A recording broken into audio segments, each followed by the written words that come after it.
سبحان اللہ و بحمدہ عدد خلقہ ورضا نفسہ وزینۃ عرشہ ومداد کلماتہ اللہم صلی علی محمد وعلی آل محمد کما صلیت علی ابراہیم وعلی آل ابراہیم انک حمید مجید اللہم بارک علی محمد وعلی آل محمد کما بارکت علی ابراہیم وعلی آل ابراہیم انک حمید مجید اعوذ باللہ من الشیطان الرجیم بسم اللہ الرحمن الرحیم رب اشرح لی صدری ویسر لی امری واحلل عقدۃ من لسانی یفقہوا قولی رب زدنی علما اللہم فقہنا فی الدین آمین یا رب العالمین۔ السلام علیکم ورحمۃ اللہ وبرکاتہ۔ سلسلہ ہے فہم القرآن کا اور استقبال رمضان کا۔ استقبال رمضان میں نمازوں کی اصلاح میں ہم چھوٹی صورتوں کے ترجمے یاد کر رہے ہیں۔ آج جو صورت ہے وہ ہے سورۃ الناس۔ سورۃ الناس جیسے کہ آپ لوگوں کو پتہ ہی ہوگا کہ یہ بھی معوذتین میں آتی ہے۔ سورہ فلق اور سورہ ناس یہ دونوں ایک ساتھ اتری بھی تھی، ریویلڈ بھی ایک ساتھ ہی ہوئی تھی، اور عام طور پر پڑھی بھی یہ دونوں ایک ساتھ ہی جاتی ہیں، دونوں کو تعویذی کہا جاتا ہے۔ بسم اللہ، سات نام اللہ کے، الرحمن جو بہت مہربان ہے، الرحیم بار بار رحم کرنے والا ہے، قل کہہ دیجئے، اعوذ میں پناہ لیتا ہوں، بربی رب کی، الناس انسانوں کے، مالکی بادشاہ کی، الناس انسانوں کے، الہی الہ کی، الناس انسانوں کے، من شری شر سے، الوسواس وسوسہ ڈالنے والے کے، الخناس بار بار پلٹ کر آنے والے کے، الذی وہ جو، یوسوسو وسوسہ ڈالتا ہے، فی صدوری سینوں میں، الناس لوگوں کے، من الجنتی جنوں میں سے، والناس اور انسانوں میں سے۔ جیسا کہ ہم نے کل سورہ فلق پڑھی تھی، تو اس میں جو ہے وہ اللہ تعالیٰ نے صبح کی پناہ، مطلب ہم نے کیا لی تھی کہ ہم صبح کے رب کی پناہ لی تھی، تو صبح کے شر سے ہم جو ہے وہ لے رہے تھے کہ ہر اس چیز کے شر سے جو اس نے پیدا کی، یعنی کہ صبح میں اور رات میں، کہ جو بھی شر تھے صبح اور شام کے رات کے جو شر ہیں اس سے ہم نے پناہ لی تھی، اور اس کے علاوہ پھونکنے والیوں کے شر سے پناہ لی تھی، اور حاسد کے حسد سے۔ جبکہ یہاں پہ سورہ ناس میں جو ہم پناہ لے رہے ہیں، جو نبی کریم صلی اللہ علیہ وسلم کو سکھایا جا رہا ہے یا ان کو کہا جا رہا ہے کہ آپ کہیے کہ میں پناہ لیتا ہوں رب کی، کس کے؟ انسانوں کے۔ اچھا، سورہ فلق میں دیکھیے کہ ہم نے جس چیز کے شر سے پناہ مانگی، ہم نے اسی چیز کو کیا کہا؟ رب الفلق، مطلب صبح کے رب کی، اور کیا کہا؟ ہاں، انسانوں کے۔ اور یہاں پہ کیا ہوا؟ یہاں پہ ہم کیونکہ الناس کہتے ہیں انسان کو، تو انسانوں کے رب، کیونکہ اس صورت میں ہم انسانوں اور شیطان کے شر سے اللہ کی پناہ مانگ رہے ہیں، تو ہم نے کیا کہا؟ ہم نے رب کو کیا کہہ دیا کہ وہ انسانوں کا رب ہے، اسی جس چیز سے ہم پناہ مانگ رہے ہیں، اور وہ چیز اپنے اندر خیر بھی رکھتی ہے، شر بھی رکھتی ہے۔ جیسے کہ صبح کا کل میں نے بتایا تھا کہ بھی رب الفلق صبح کے اندر خیر بھی ہے اور اس کی کچھ شر والی چیزیں بھی ہیں، تو اس کا شر سے ہم نے بچنے کے لیے تو رب کو ہم نے کیا کہہ دیا کہ وہ کیونکہ اس کی تخلیق ہے، اسی نے بنائی ہے، تو اسی کے نام لے کر ہم برب الفلق صبح کے رب کی۔ اور اسی طرح سے جب ہم انسانوں کے شر سے پناہ مانگ رہے ہیں تو ہم نے کیا کہا؟ برب الناس انسانوں کے رب سے۔ تو مخاطب جو کر رہے ہیں وہ ہم کس سے کر رہے ہیں؟ انسانوں کے رب سے کر رہے ہیں۔ اور اس کے آگے دیکھیں، ملک الناس، مطلب اس میں 3 دفعہ انسانوں کے رب کو پکارا گیا ہے، اللہ تعالیٰ کو پکارا گیا ہے رب الناس کے نام سے، ملک الناس جو کہ انسانوں کا بادشاہ بھی ہے، اور الہ الناس جو کہ الہ ہے، معبود ہے، جس کی عبادت کی جاتی ہے۔ انسان کس کی عبادت کرتے ہیں؟ اللہ کی. تو وہ کیا ہے؟ انسانوں کا الہ کون ہے؟ اللہ تعالیٰ ہی ہے. ٹھیک ہے. تو اسی نام سے ہم نے 3 مختلف ناموں سے اللہ تعالیٰ کو پکارا کہ جو انسانوں کے لیے وہ ہے کیٹیگریز ہیں. اللہ تعالیٰ کی جو صفات ہیں انسانوں کے لیے 3 صفات کے ذریعے اس میں ہم پکار رہے ہیں. اور ایک چیز سے ہم پناہ مانگ رہے ہیں، وہ ہے وسوسہ ڈالنے والے کے شر سے. وسوسہ چاہے وہ انسانوں میں سے ہو چاہے وہ شیطانوں میں سے ہو. تو اللہ تعالیٰ کو ہم نے پکارا انسانوں کے رب کے نام سے، انسانوں کے بادشاہ کے نام سے اور انسانوں کے الہ کے نام سے، کہ انسانوں کا رب بھی اللہ تعالیٰ ہے، انسانوں کا بادشاہ مالک، اور قدرت کس کی ہے؟ اللہ تعالیٰ کی. اختیار کیا کس کا ہے؟ اللہ تعالیٰ کا ہے. اور الہ کون ہے؟ الہ بھی جو ہے وہ اللہ تعالیٰ ہی ہے. تو انسانوں کے شر سے جو وہ وسوسہ ڈالتے ہیں اور بار بار پلٹ کر آتے ہیں. اچھا، وسوسہ کیا ہوتا ہے؟ وسوسہ دل میں آنے والا کوئی بھی ایسا خیال، ایسا برا خیال یا کوئی بھی نیگیٹو تھنکنگ جو کہ آپ کو نیک کام کرنے سے یا صحیح کام کرنے سے آپ کو روک دے. ٹھیک ہے، یہ چیز کیا ہوتی ہے؟ وسوسہ. اور یہ وسوسہ کیا ہوتا ہے؟ انسان بھی ہمارے دلوں میں ڈال سکتے ہیں. انہوں نے کوئی بھی ایسی بات کہہ دی، اور نہیں تو شیطان تو پتہ ہی ہے کہ وہ کتنے وسوسے ہمارے دلوں میں ڈالتا ہے. اب دل میں کیوں ڈالتا ہے؟ دل میں اس لیے کہ نیکی کا ارادہ کہاں سے شروع ہوتا ہے؟ وہ دل سے شروع ہوتا ہے. ایمان بھی کہاں پایا جاتا ہے؟ دل میں پایا جاتا ہے. ہر اچھی چیز جو ہے وہ کہاں پائی جاتی ہے؟ وہ دل میں پائی جاتی ہے. ایمان ہے، تقویٰ ہے، نیکی کے ارادے ہیں، اور تمام چیزیں وہ کیا ہے؟ وہ دل میں پائی جاتی ہیں. دل میں انسان سوچتا ہے، عمل دل سے انسان خواہش کرتا ہے، دل میں چیز پیدا ہوتی ہے، پھر وہ اس کو سوچتا ہے، پلان کرتا ہے دماغ سے، پھر اپنے اعضاء کے ذریعے اس کو عمل کرتا ہے. تو وسوسہ جو بھی خیال ہے، نیکی کا خیال، وہ پہلے کہاں پیدا ہوتا ہے؟ وہ دل میں پیدا ہوتا ہے. تو جب بھی کوئی انسان ہمیں کوئی ایسی بات کہہ دیتا ہے یا ہمیں خلاف کر دیتا ہے، تو وہ کیا ہوتا ہے؟ وہ ہمارے دل میں کیا ڈالتا ہے؟ وسوسہ ڈالتا ہے، ہمیں مس گائیڈ کرتا ہے. تو ہماری سوچ کیا ہو جاتی ہے؟ جب ہمارے دل میں اس کی کہیں بھی بات آ جاتی ہے تو ہماری سوچ کیا ہو جاتی ہے؟ نیگیٹو تھنکنگ ہو جاتی ہے. ٹھیک ہے نا. تو اس لیے کیا کہتے ہیں؟ ہمیشہ پازیٹیو سوچنا چاہیے. تو وہ کیا ہوتی ہے؟ ہماری سوچ وسوسہ ڈالنا کیا ہے؟ نیگیٹو تھنکنگ ہے. اور وہ کیا کرتا ہے؟ وہ بار بار پلٹ کر آتا ہے. جب انسان ایک دفعہ جھڑکتا ہے پھر آتا ہے شیطان، پھر ایک دفعہ جھڑکتا ہے پھر آتا ہے، تو وہ کیا کرتا ہے؟ پھر بالآخر حاوی ہو جاتا ہے. بعض انسان بھی ایسے پاورفل ہوتے ہیں کہ وہ مختلف طریقے سے بھڑکاتے رہتے ہیں اور مزے لیتے ہیں. بعض ہوتے ہیں ایسے انسانوں میں بھی شیطان نما ایسے انسان بھی پائے جاتے ہیں جو کہ پھر بہکا کے اور پھر خوش بھی ہوتے ہیں اور ہنس بھی رہے ہوتے ہیں کہ جو ہے وہ میری باتوں میں آ گیا. اور تو ایسے لوگوں سے بھی بہت زیادہ ہمیں محتاط رہنے کی ضرورت ہے. تو اس میں یہی کہا گیا ہے کہ قل کہہ دیجئے اعوذ میں پناہ لیتا ہوں برب الناس، انسانوں کے رب کی، کیونکہ جو انسانوں کا رب ہے جو ہمیں بہکا رہا ہے اس کو کون کنٹرول کرے گا؟ اللہ تعالیٰ. تو ہم پناہ لے رہے ہیں اللہ تعالیٰ کی کہ جو کہ انسانوں کا ہی رب ہے، الہ بھی انہی کا ہی ہے اور مالک بھی انہی کا ہی ہے. اور مالک الناس یعنی کہ مالک مطلب ہوتا ہے اختیار ہونا، کسی چیز کا کسی کے اوپر مکمل اختیار ہونا ملکیت کہلاتا ہے. تو اللہ تعالیٰ کا اس انسان کے اوپر پورا کیا ہے؟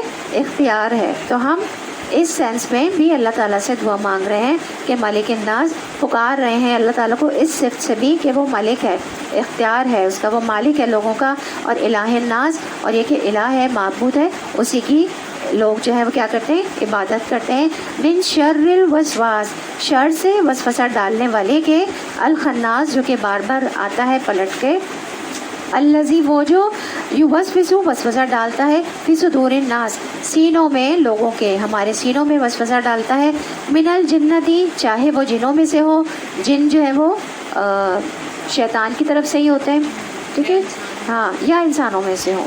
ٹھیک ہے، تو ایک دفعہ اور پڑھ لیں. قل کہہ دیجئے اعوذ میں پناہ لیتا ہوں برب الناس رب کی انسانوں کے، مالک الناس بادشاہ کی انسانوں کے، الہ الناس الہ کی انسانوں کے، من شر الوسواس شر سے وسوسہ ڈالنے والے کے، الخناس بار بار پلٹ کر آنے والے کے، الذی وہ جو یوسوسو وسوسہ ڈالتا ہے، فی صدور الناس سینوں میں لوگوں کے، من الجنتی والناس جنوں میں سے اور انسانوں میں سے۔ چلیں اب اس کو انشاءاللہ گھر جا کر دہرائی کرنی ہے اس کی، اور اس کی دہرائی ہو جائے، ترجمہ اچھی طرح سے یاد ہو جائے، جو بات بتائی ہے اس کو ریکال کریں تفسیر کو، اور اس کو نماز میں آج سے ہی پڑھنا شروع کر دیں ترجمے کے ساتھ۔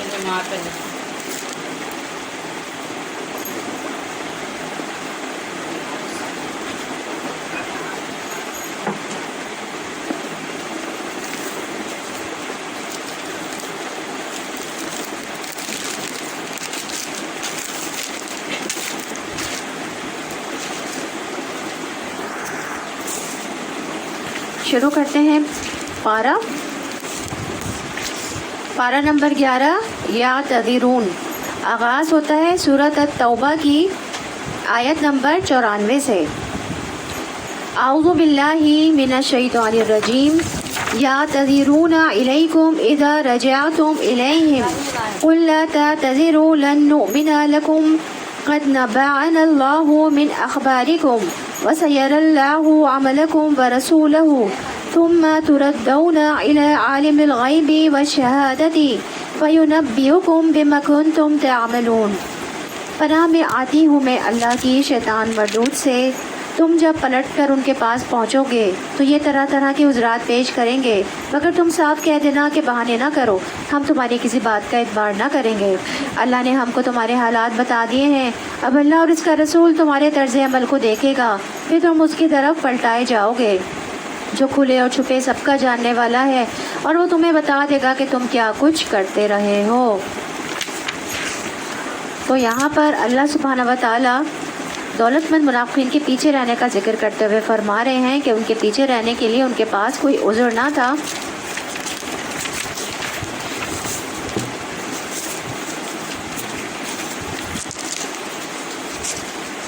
اور جب نبی صلی اللہ علیہ وسلم جنگ سے واپس لوٹیں گے، ان کے پاس جائیں گے تو وہ عذر بہانے کریں گے، معذرتیں لے کر آ جائیں گے، تو آپ ان سے کہہ دیجئے تم بہانے مت بناؤ، ہم تمہاری باتیں نہیں مانیں گے، یعنی تمہاری جھوٹی معذرتوں کی تصدیق نہیں کریں گے، کیونکہ اللہ تعالیٰ نے ہمیں تمہارے حالات سے آگاہ کر دیا ہے اور اللہ کی بات سچی ہے، لہٰذا تمہارے عذر پیش کرنے کا کوئی فائدہ نہیں، کیونکہ وہ ایسے ایسے بہانے پیش کر رہے تھے جو بالکل اس کے برعکس تھے، جس کی خبر اللہ تعالیٰ دے چکے تھے۔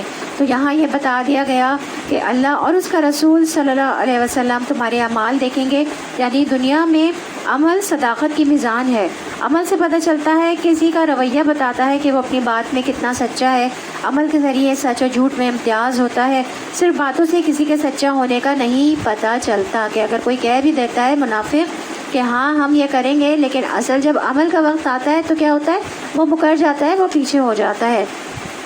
تو آخرت میں اس کے سامنے پیش کیے جائیں گے جس سے کوئی چیز اوجھل نہیں ہے۔ تو یہاں اللہ سبحانہ و تعالیٰ کی یہ صفات بیان ہوئی ہیں کہ وہ غیب کو بھی جانتا ہے اور حاضر کو بھی جانتا ہے، اور اس کے لیے سب برابر ہے۔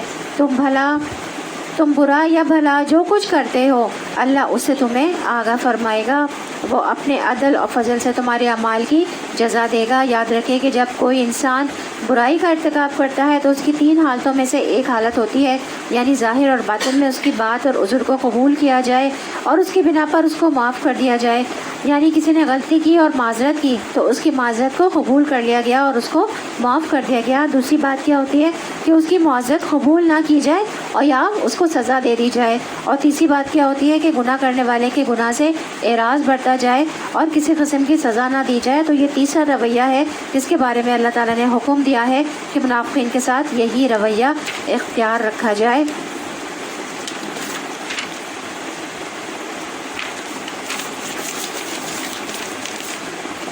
تمہاری واپسی پر یہ تمہارے سامنے قسمیں کھائیں گے تاکہ تم ان سے صرف نظر کرو، تو بے شک تم ان سے صرف نظر ہی کر لو، کیونکہ یہ گندگی ہے اور ان کا اصلی مقام جہنم ہے، جو ان کی کمائی کے بدلے میں انہیں نصیب ہوگی۔ تو منافقت کیا ہے؟ گندگی کہا گیا ہے، ناپاکی کہا گیا ہے۔ منافقت ناپاکی کی علامت ہے۔ یہاں پر یہ بات سمجھ میں آ رہی ہے کہ کچھ معاملات، رویہ ایسا ہوتے ہیں کہ جس میں انسان کو پتہ ہوتا ہے کہ سامنے والا بالکل جھوٹ کہہ رہا ہے، انتہائی غلط بات کر رہا ہے، اس کا عمل اس کے بالکل الٹ ہے، زبان سے وہ کچھ کہتا ہے، عمل سے وہ کچھ کرتا ہے، لیکن آپ کے پاس قسمیں کھاتے ہوئے، جھوٹے سچے آنسو بہاتے ہوئے وہ آ جاتے ہیں معذرت کرنے کے لیے۔ تو اب یہ ہے کہ آپ کا کون سا رویہ ہوگا ان کے ساتھ؟ یا تو یہ ہے کہ معاف کر دیں اور کہیں میں تم سے راضی ہوں، لیکن ہم کیسے راضی ہیں؟ ہم راضی نہیں ہیں، ہم اپنی رضامندی ظاہر نہ کریں، تو آپ اس پر سزا بھی نہ دیں، کیونکہ اب وہ اللہ کا نام لے کر اپنے جھوٹ پر پردہ ڈال رہا ہے۔ نبی کریم صلی اللہ علیہ وسلم کو کہا جا رہا ہے کہ آپ ان سے راضی نہیں ہوں گے، کیونکہ وہ آ کے جو بھی بہانے بنائیں گے وہ کیا ہیں؟ وہ سارے کے سارے جھوٹے ہیں۔ تو یہ تیسرا رویہ کہا جا رہا ہے اعراض کا، تغافل کا اور اگنور کرنے کا، کہ ایسے لوگوں کو اگنور کر دینا چاہیے، نہ خوشی کا اظہار کریں اور نہ ہی کوئی سزا دینی چاہیے، بلکہ ان کا معاملہ اللہ تعالیٰ پر چھوڑ دینا چاہیے۔ تو یہاں پہ بھی جو لوگ غزوہ تبوک میں نہیں گئے تھے، پیچھے رہ گئے تھے اور آ کے جو ہے وہ عذر بہانے انہوں نے تلاش کیے، نبی کریم صلی اللہ علیہ وسلم کو اللہ تعالیٰ نے وحی کے ذریعے پہلے ہی ان کو بتا دیا تھا کہ وہ لوگ جو ہے وہ آ کے اس طرح سے بہانے بنائیں گے، لیکن اصل میں وہ کیا ہے؟ منافقین ہیں۔ تو آپ نے کیا کرنا ہے؟ ان کا اعراض بدلنا ہے، تغافل اور اگنور کرنا ہے ان کے ساتھ، اور ان کا معاملہ کس پر چھوڑ دینا ہے؟ اللہ تعالیٰ پر چھوڑ دینا ہے۔ یہ تمہارے سامنے قسمیں کھائیں گے تاکہ تم ان سے راضی ہو جاؤ، حالانکہ اگر تم ان سے راضی ہو بھی گئے تو اللہ ہرگز ایسے فاسق لوگوں سے راضی نہ ہوگا۔ بس انہیں فکر ہے کہ لوگ راضی ہو جائیں، وہ جھوٹ بولتے ہیں، قسمیں کھاتے ہیں، کس لیے؟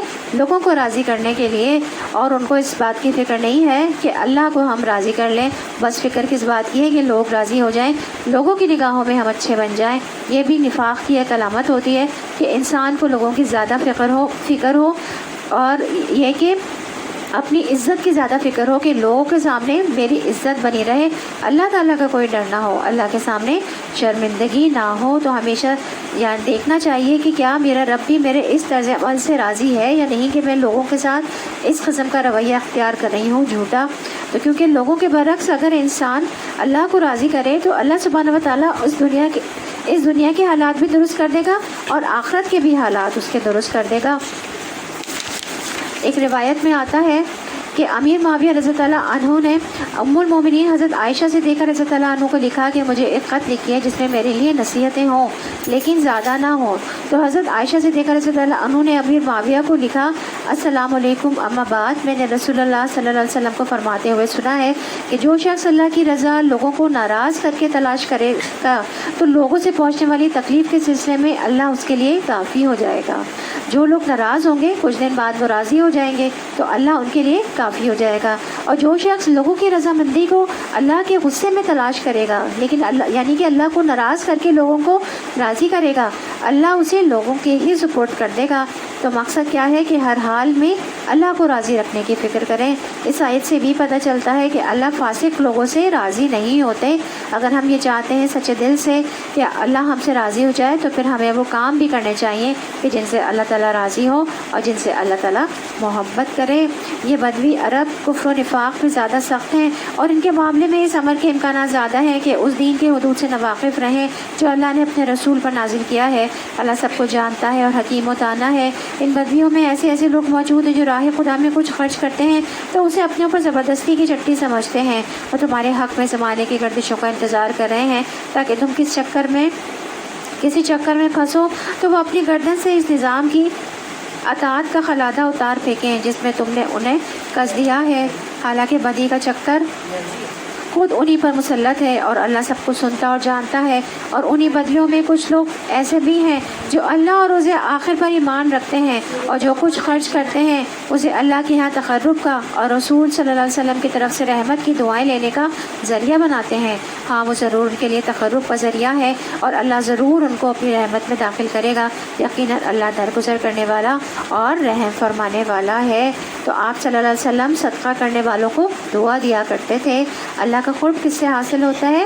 ایمان کے بعد انفاق فی سبیل اللہ، یعنی اللہ کی راہ میں خرچ کرنے سے، اور اس کے بارے میں انسان کو دل میں بخل نہیں رکھنا چاہیے، دل میں تنگی نہیں رکھنی چاہیے۔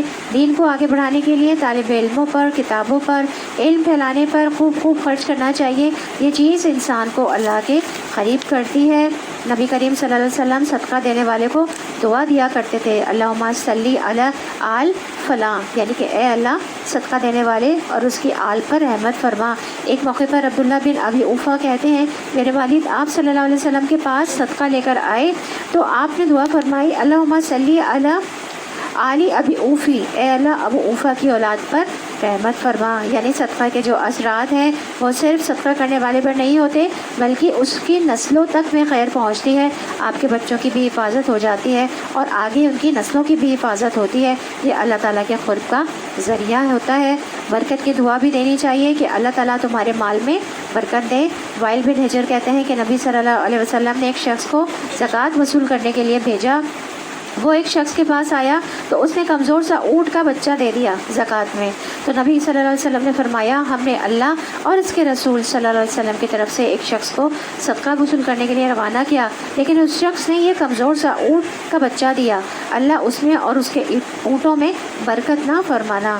آپ صلی اللہ علیہ وسلم کی یہ بات اس شخص کو پہنچ گئی تو اس کے بارے میں نبی کریم صلی اللہ علیہ وسلم یہ فرما رہے ہیں، کیونکہ دراصل اس کے ذریعے سب کو سکھانا مقصود تھا، تو وہ ایک خوبصورت اونٹنی لے کر آ گیا اور عرض کرنے لگا کہ میں اللہ عز و جل اور اس کے نبی کے سامنے توبہ کرتا ہوں اور معافی مانگتا ہوں۔ تو آپ صلی اللہ علیہ وسلم نے فرمایا اللہم بارک فیہ وفی ابلہ، اللہ اس میں اور اس کے اونٹوں میں برکت پیدا کر دے۔ یعنی آپ بھی اس سے راضی ہو گئے کیونکہ آپ اس سے اپنی ذات کے لیے کچھ وصول نہیں کر رہے تھے، اللہ کے دین کے لیے کہہ رہے تھے۔ تو وہ مہاجر و انصار جنہوں نے سب سے پہلے دعوت ایمان پر لبیک کہنے میں سبقت کی، نیز وہ جو بعد میں راست بازی کے ساتھ ان کے پیچھے آئے، اللہ ان سے راضی ہوا اور وہ اللہ سے راضی ہوئے۔ اللہ نے ان کے لیے ایسے باغ مہیا کر رکھے ہیں جن کے نیچے سے نہریں بہتی ہوں گی اور وہ ان میں ہمیشہ رہیں گے، یہی عظیم الشان کامیابی ہے۔ رضی اللہ عنہم کا مطلب کیا ہے؟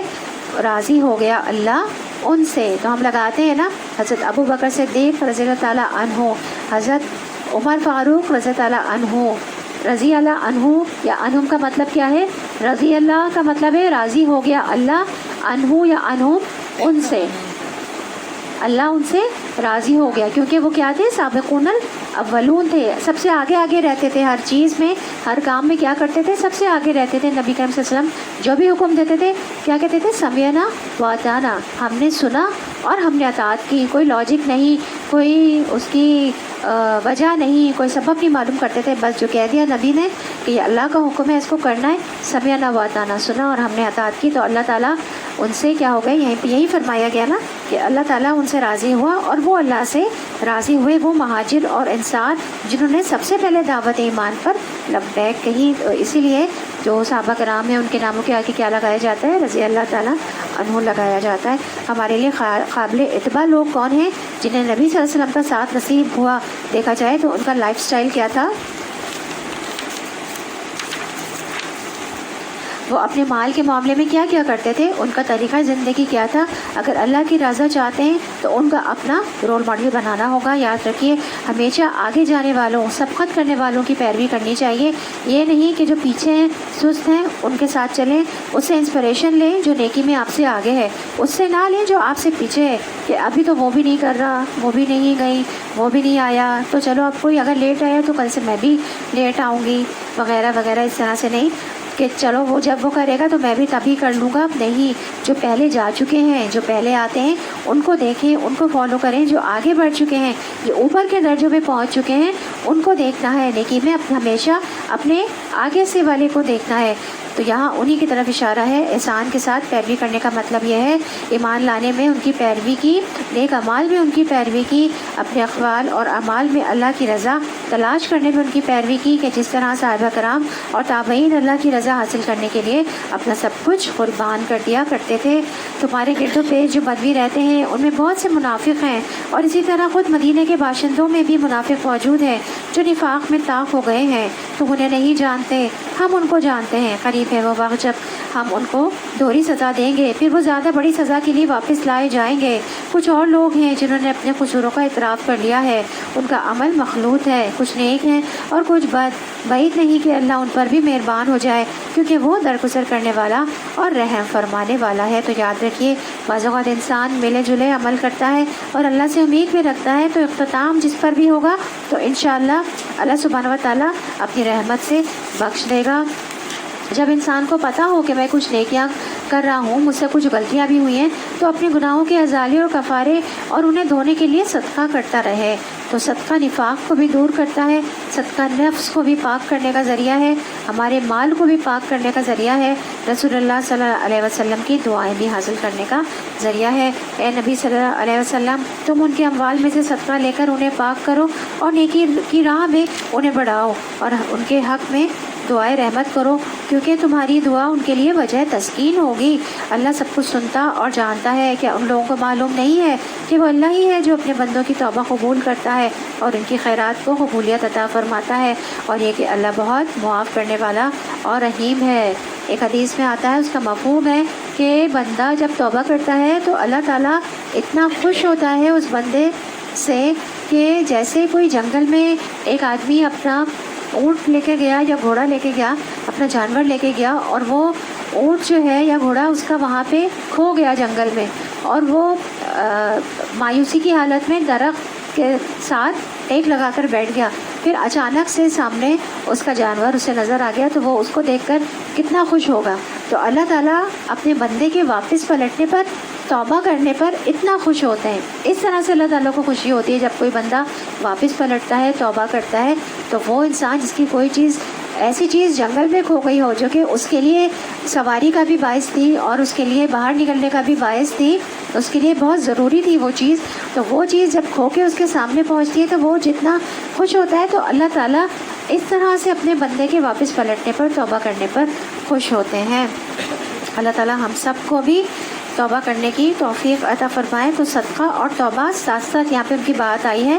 سچی توبہ کیا ہے؟ جس میں انسان کوئی نیک عمل کرے، توبہ کرے، کوئی نفل پڑھ کر کرے، کوئی صدقہ دے کر کرے، جب بھی کوئی گناہ ستائے اس کو یاد آئے تو کیا کرے؟ صدقہ کرے، تاکہ اس کا دل ٹھنڈا ہو جائے اور تسکین آ جائے۔ تو غم کا علاج کیا ہے؟ صدقہ ہے۔ بیماریوں کا علاج کیا ہے؟ صدقہ ہے۔ نفاق دور کرنے کے لیے کیا ہے؟ عمل۔ تو عمل کر کے دکھانا ہے۔ اور اے نبی صلی اللہ علیہ وسلم، ان لوگوں سے کہہ دو کہ تم عمل کرو، اللہ اور اس کا رسول اور مومنین سب دیکھیں گے کہ تمہارا طرز عمل اب کیا رہتا ہے، پھر تم اس کی طرف پلٹائے جاؤ گے جو کھلے اور چھپے سب کو جانتا ہے، اور وہ تمہیں بتا دے گا کہ تم کیا کرتے رہے ہو۔ کچھ دوسرے لوگ ہیں جن کا معاملہ بھی خدا کے حکم پر ٹھہرا ہوا ہے، چاہے انہیں سزا دے اور چاہے ان پر اثر مہربان ہو جائے، اللہ سب کو جانتا اور حکیم و دانا ہے۔ کچھ اور لوگ ہیں جنہوں نے ایک مسجد بنائی اس غرض کے لیے کہ دعوت حق کو نقصان پہنچائیں اور خدا کی بندگی کرنے کے بجائے کفر کریں اور اہل ایمان میں پھوٹ ڈالیں، اور اس بظاہر عبادت گاہ کو اس شخص کے لیے کمین گاہ بنائیں جو اس سے پہلے خدا اور اس کے رسول کے خلاف برسر پیکار ہو چکا ہے۔ وہ ضرور قسمیں کھا کھا کر کہیں گے کہ ہمارا ارادہ تو بھلائی کے سوا کسی دوسری چیز کا نہ تھا، مگر اللہ گواہ ہے کہ وہ قطعی جھوٹے ہیں۔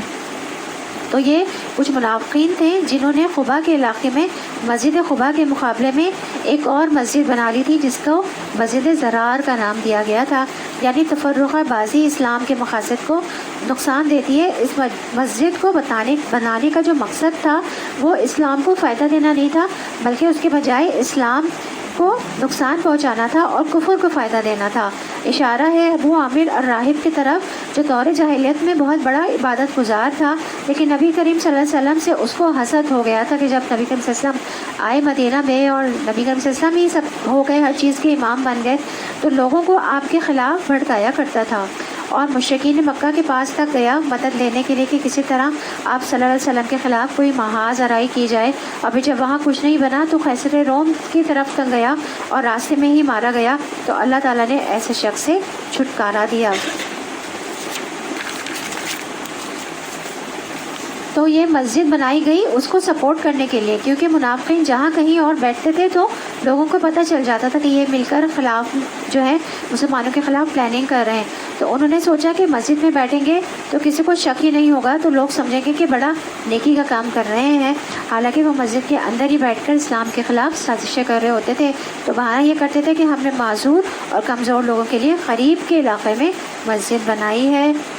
تم ہرگز اس عمارت میں کھڑے نہ ہونا جو مسجد اول روز سے تقوی پر قائم کی گئی تھی، وہی اس کے لیے زیادہ موزوں ہے کہ تم اس میں عبادت کے لیے کھڑے ہو۔ اس میں ایسے لوگ ہیں جو پاک رہنا پسند کرتے ہیں اور اللہ کو پاکیزگی اختیار کرنے والے ہی پسند ہیں۔ تو نبی کریم صلی اللہ علیہ وسلم کو منع کر دیا اللہ تعالیٰ نے کہ آپ اس عمارت میں مسجد ضرار میں ہرگز کھڑے نہیں ہوں گے. اور کون سی مسجد میں آپ جو ہے وہ عبادت کریں گے؟ جو اول روز جو ہے وہ بنائی گئی تھی، یعنی کہ مسجد قباء. تو یاد رکھیے اگر بدنیتی کے ساتھ کوئی نیک عمل کیا جائے تو وہ بھی انسان کے اوپر الٹا وبال کا باعث بن جاتا ہے. کسی بھی نیک عمل کے لیے بنیادی شرط یہ ہے کہ انسان کی اس میں نیت خالص ہو. نبی صلی اللہ علیہ وسلم کے پاس یہ لوگ آئے کہ آپ اس مسجد کا افتتاح کریں تاکہ یہ مہر لگ جائے کہ یہ اوتھینٹک بات ہے کہ مسجد جو ہے وہ اوتھینٹک ہے. تو اللہ تعالیٰ نے آپ صلی اللہ علیہ وسلم کو روک دیا وحی کے ذریعے، اور قباء والوں کی تعریف فرمائی ان کی پاکی کی بنا پر. ایک جو دوسری مسجد تھی قباء کے نام سے، ان کی تعریف فرمائی کہ ان کی پاکی کی بنا پر ان سے پوچھا گیا کہ یہ ایسا کیا طریقہ اختیار کرتے ہیں کہ جس کی بنا پر اللہ تعالیٰ نے ان کی تعریف کی. تو پتہ چلا کہ وہ رفع حاجت کے بعد پتھروں اور ڈھیلوں سے صفائی کرنے کے بعد پانی سے بھی استنجا کیا کرتے تھے. تو اللہ تعالیٰ کو ان کی یہ بات بہت پسند آئی. تو یاد رکھیے صرف ٹیشو پیپر کافی نہیں ہوتا، پانی سے دھونے سے ہی صحیح صفائی ہوتی ہے. اور اسی صفائی و طہارت کی وجہ سے اللہ تعالیٰ پاک صاف رہنے والوں سے محبت کرتے ہیں. اپنی جسمانی صفائی اور طہارت کا بھی انسان کو خوب خیال رکھنا چاہیے تاکہ فرشتے بھی نفرت نہیں کریں، انسانوں کو بھی اذیت نہ ہو اور اللہ تعالیٰ کی محبت بھی حاصل ہو. صاف رہنا فطرت کے اعمال میں سے بھی ہے. ابو ہریرہ رضی اللہ عنہ سے روایت ہے کہ 5 چیزیں فطری ہے. نمبر 1 ختنہ کرنا، نمبر 2 زیر ناف بال صاف کرنا، نمبر 3 بغل کے بال اکھاڑنا، نمبر 4 ناخن تراشنا، اور نمبر 5 مونچھوں کو کتروانا. ان سب چیزوں کا اہتمام کرنا چاہیے، خاص کر جمعے کے دن. اسی طرح رات کو بھی وضو کر کے سونے کی بڑی فضیلت ہے. آپ صلی اللہ علیہ وسلم نے فرمایا جو آدمی باوضو رات گزارتا ہے ایک فرشتہ اس کی چادر میں رات گزارتا ہے.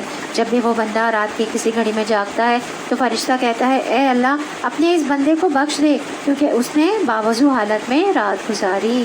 تو بے شک بعد میں وضو ٹوٹ جائے اگر ابتدا میں کر کے سوئیں تو بخشش کی دعا ملتی ہے. کس کی طرف سے؟ فرشتے کی طرف سے. سبحان اللہ. تو اللہ تعالیٰ نے ہم مسلمانوں کے لیے، اپنے بندوں کے لیے کتنی آسانیاں ہمارے لیے پیدا کر دی ہیں، اور یہاں تک کہ دوسرے لوگ ہمارے لیے، دوسرے فرشتے جو اتنی نورانی اللہ تعالیٰ کی مخلوق ہیں، فرشتے جو ہر وقت عبادت میں مصروف رہتے ہیں، تو وہ ہمارے لیے دعا کرتے ہیں. سبحان اللہ. تو آج سے کون ویسے سوتا ہے رات میں وضو کر کے؟ اگر ٹوٹ بھی جائے عشاء کے بعد تو باوضو سوتے ہیں نا. تو آج سے اب یہ پتہ بھی چل گیا کہ یہ قرآن پاک میں بھی ہے لکھا ہوا، تو ہم نے حدیث بھی ہے، اس کی حدیث ہے یہ. تو اب ہمیں جب پتہ چل گیا تو اب اگر نہیں کرتے تو اس کو ہم اپنی عادت بنانے کی کوشش کریں گے انشاءاللہ تعالیٰ. پھر تمہارا کیا خیال ہے کہ بہتر انسان وہ ہے جس نے اپنی عمارت کی بنیاد خدا کے خوف اور اس کی رضا کی طلب پر رکھی ہو، یا وہ جس نے اپنی عمارت ایک وادی کی کھوکھلی بے ثبات کپر پر اٹھائی اور وہ اسے لے کر سیدھی جہنم کی آگ میں جا گری؟ ایسے ظالم لوگوں کو اللہ کبھی سیدھی راہ نہیں دکھاتا. تو دین کے لیے اگر کوئی عمارت بنا رہا ہو تو اس میں 2 چیزیں ہیں، اس تعمیر میں اللہ کا خوف بھی ہو اور اللہ کی رضا حاصل کرنے کا شوق بھی ہو. دونوں چیزیں ہوں، اللہ کا خوف بھی ہو اور اللہ کی رضا حاصل کرنے کا شوق بھی ہو کہ اس کی وجہ سے اللہ مجھ سے راضی ہو جائے. اشارہ ہے مسجد ضرار کی طرف جس میں نیت کا اخلاص نہیں تھا. وہ کیوں؟ مسلمانوں کو نقصان پہنچانے کے لیے بنائی گئی تھی. یاد رکھیے کہ کوئی فزیکل عمارت بنائے یا کوئی بھی نیکی کا کام کریں، جب تک اس کے نیچے اخلاص کی بنیاد نہیں ہوگی، نیت کا اخلاص ہونا نہیں ہوگا، اس وقت تک جنت کا حصول ممکن نہیں ہے. اگر اس کے نیچے دھوکہ اور فریب تو وہ عمارت گرے گی اور انسان کو جہنم میں لے جائے گی.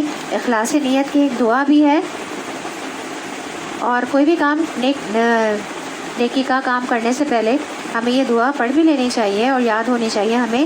اللہم اجعل عملی کلہ صالحا، اے اللہ بنا دے میرے ہر عمل کو صالح نیک، واجعلہ لوجہک خالصا، اور اسے اپنے چہرے کے لیے خالص کر لے، ولا تجعل لأحد فیہ شیئا، اور اس میں کسی ایک کے لیے بھی کوئی حصہ نہ رکھ.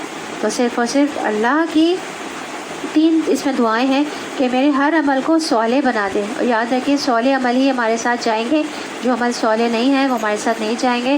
صالح عمل کی 2 شرائط ہیں. نمبر 1 اللہ کی رضا کی نیت ہونی چاہیے خالصتاً، اس میں کسی کا کوئی حصہ نہ ہو، اور نمبر 2 طریقہ محمد صلی اللہ علیہ وسلم کے مطابق ہو، اور اپنے چہرے کے لیے خالص کر لے اور اس میں کسی ایک کے لیے بھی کوئی حصہ نہیں رکھ. صرف اور صرف رضا کیا ہوگی؟ صرف نیت کیا ہوگی؟ اللہ تعالیٰ کی رضا ہوگی. چاہے نماز بھی پڑھ رہے ہوں اس وقت بھی کیا نیت ہوگی؟ دل میں کیا نیت ہوگی؟ اللہ تعالیٰ صرف تیری رضا کے لیے اور تیرے چہرے کے لیے میں یہ نماز پڑھ رہی ہوں. اور یہ کتنا اچھا یہ دعا عمر بن خطاب رضی اللہ عنہ کی ہے، اور اس میں انہوں نے کہا کہ اس میں کسی ایک کے لیے بھی کوئی حصہ نہ رہا، یعنی کہ کسی بھی چیز کے لیے کوئی، ایون یہ کہ میرے نفس کے لیے بھی کوئی حصہ نہ ہو اور کسی بھی دوسری چیز کے لیے اس میں کوئی حصہ نہ ہو، صرف اور صرف تیری رضا کے لیے اور تیرے چہرے کے لیے ہو. میری جو نیت ہے وہ صرف اور صرف تیرے رضا اور تیرے چہرے کے لیے ہو. تو اس دعا کو ہم یاد بھی کر سکتے ہیں یا دل میں جو الفاظ ہیں اس کے اس کو دل میں پکا کر سکتے ہیں. یہ عمارت جو انہوں نے بنائی ہے ہمیشہ ان کے دلوں میں بے یقینی کی جڑ بنی رہے گی جس کے نکلنے کی اب کوئی صورت نہیں ہے وجوز اس کے کہ ان کے دل ہی پارا پارا ہو جائیں. اللہ نہایت باخبر اور حکیم و دانا ہے.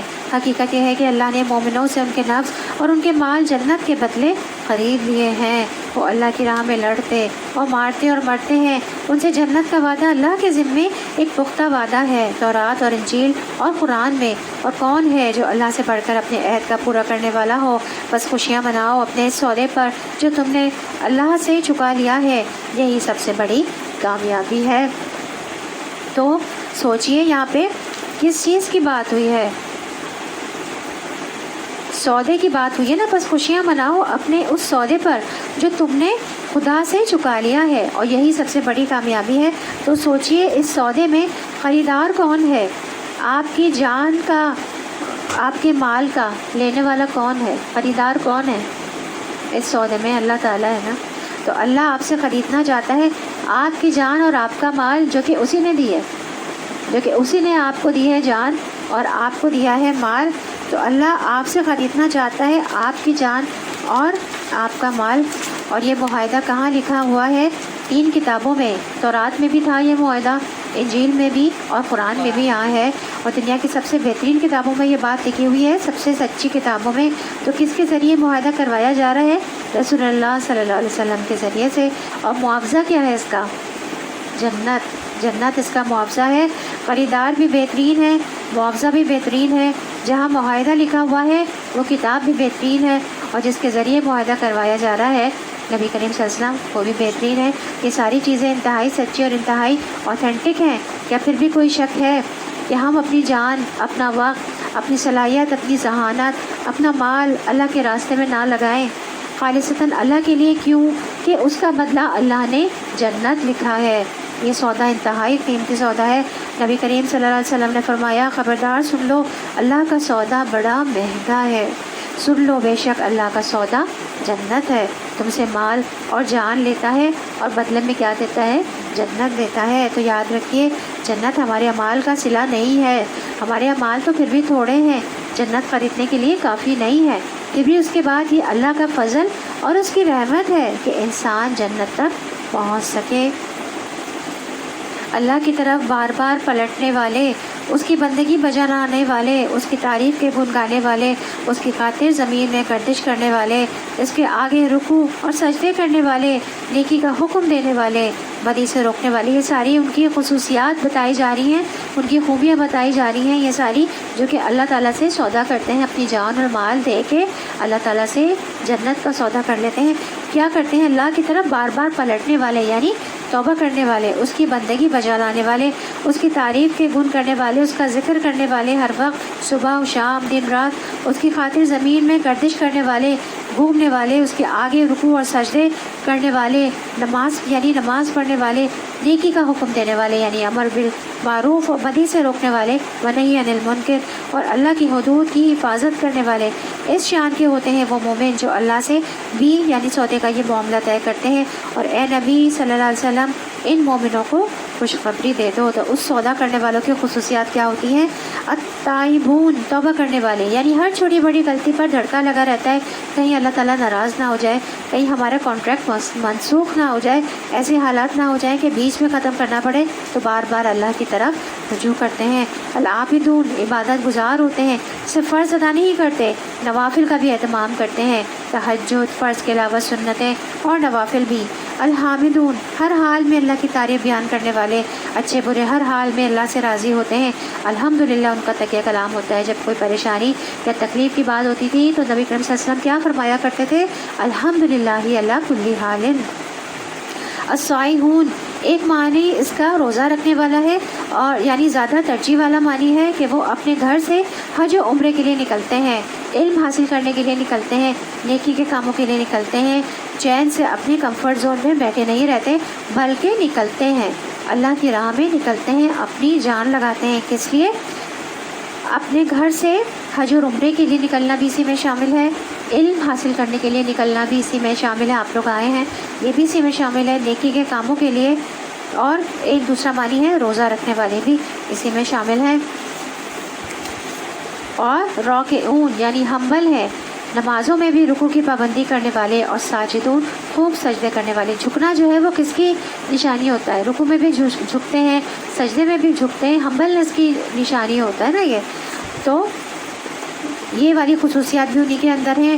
الامرون بالمعروف وناہون عن المنکر والحافظون لحدود اللہ، ایک طرف نیک کام کرنے والے ہیں، دوسری طرف بڑی احتیاط برتنے والے ہیں زندگی میں کہ اللہ نے جہاں جہاں روکا ہے وہاں پہ رک جائیں، حدوں کو پار نہ کریں، جن چیزوں کے اللہ نے حرام قرار دیا ہے ان کو اپنی زندگی میں حرام کر لیں، چاہے وہ اقوال میں سے ہو، چاہے وہ افعال میں سے ہو، تو چاہے وہ شوہر اور بیوی کے تعلقات میں سے ہو، ہر معاملے میں حدود بتا دی گئی ہیں کہ کہاں تک جائز ہے اور کہاں سے ناجائز شروع ہو جاتا ہے، حتیٰ کہ شک میں پڑنے والی چیزوں سے بھی پرہیز کرنا چاہیے۔ تو ایسے لوگ ہوتے ہیں جنہوں نے اپنی جان اور مال کا سودا کر رکھا ہے، انہوں نے اپنا آپ بیچ رکھا ہے، تو ہم بکے ہوئے لوگ ہیں، ہمیں اپنے آپ کو شیطان پہ ہاتھ نہیں بیچنا، اپنی خواہشات کے ہاتھ نہیں بیچنا، اللہ کو بیچنا ہے تاکہ بدلے میں ہمیں کیا مل سکے؟ جنت مل سکے۔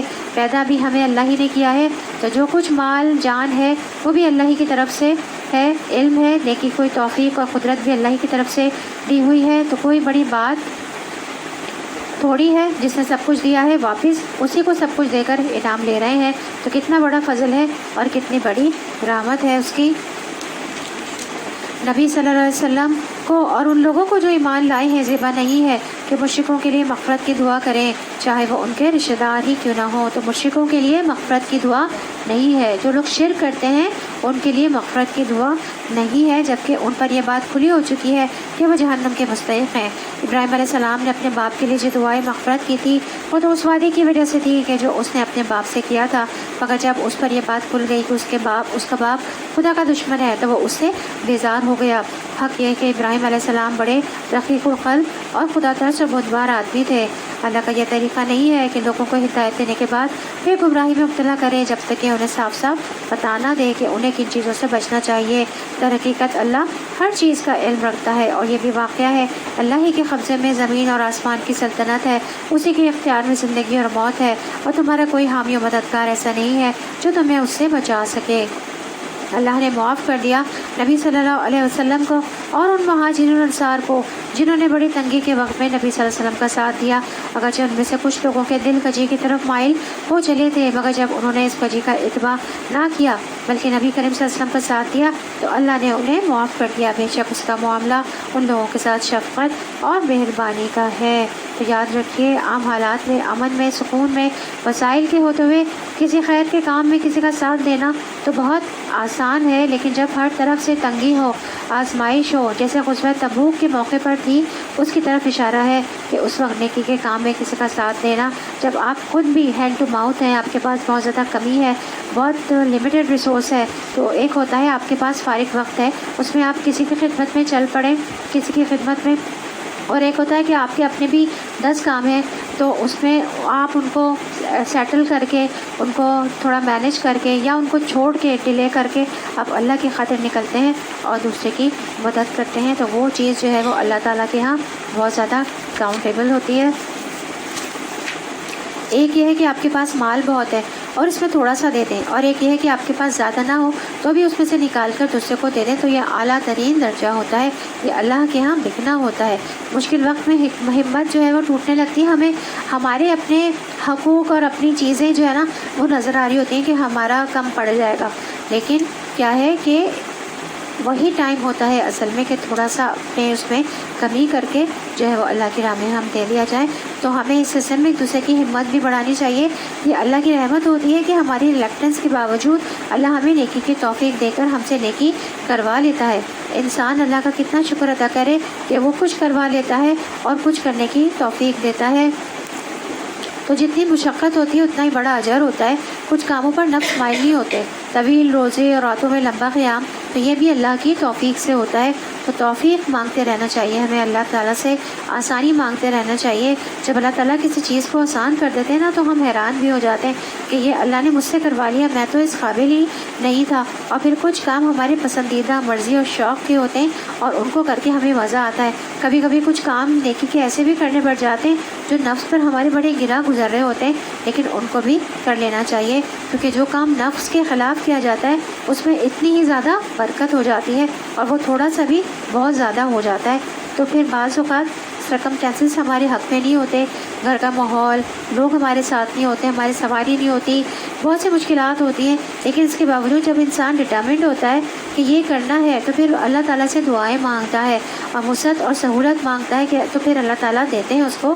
تو ہمیں بھی اسی طرح سے کرنا ہے کہ جب کوئی کام مشکل لگے اور نیکی کا کوئی کام آئے مشکل لگے تو اللہ تعالیٰ سے کیا کریں, دعا کریں کہ اللہ تعالیٰ یہ اپارچونیٹی آئی ہے, یہ نیکی کا موقع آیا ہے اور اس میں ہمارا اپنا کوئی کام ہے تو اللہ تعالیٰ سے فوراً دعا کریں. نماز حاجات پڑھیں, 2 نفل پڑھ کے اللہ تعالیٰ سے دعا کریں کہ اللہ تعالیٰ آپ کی طرف سے یہ اپارچونیٹی آئی ہے, نیکی کا موقع آپ کی طرف سے آیا ہے تو اس میں میرے لیے آسانی کر دیں.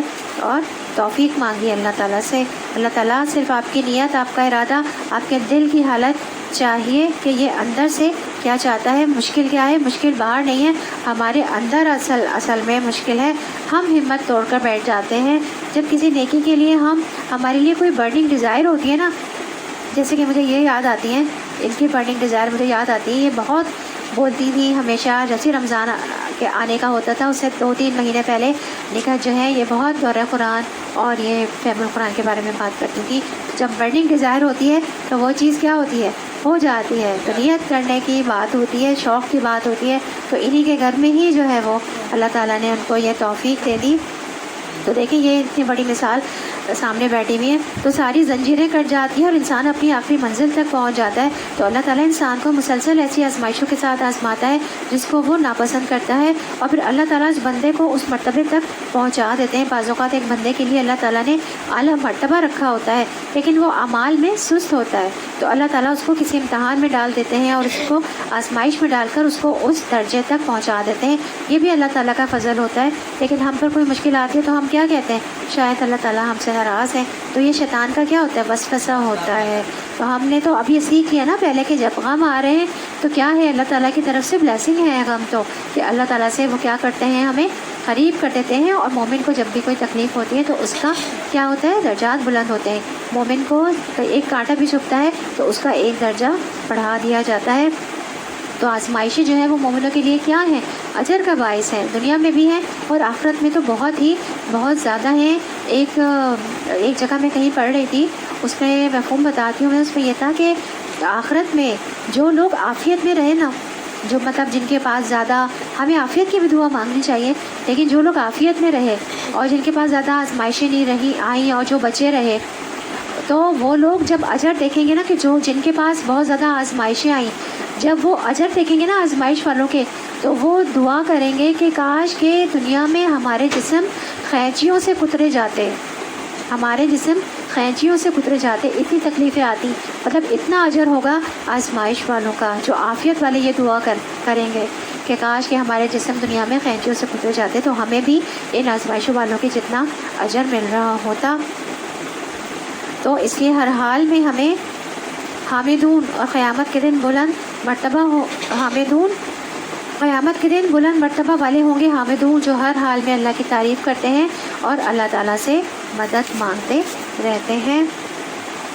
اور ان تینوں کو بھی اس نے معاف کیا جن کے معاملے کو ملتوی کر دیا گیا تھا جب زمین اپنی ساری وسعت کے باوجود ان پر تنگ ہو گئی اور ان کی اپنی جانیں بھی ان پر بار ہونے لگی, اور انہوں نے جان لیا کہ اللہ سے بچنے کے لیے کوئی جائے پناہ خود اللہ ہی کے دامن رحمت کے سوا نہیں ہے، تو اللہ اپنی مہربانی سے ان کی طرف پلٹا تاکہ وہ اس کی طرف پلٹ آئیں۔ یقیناً وہ بڑا ہی معاف کرنے والا اور رحیم ہے۔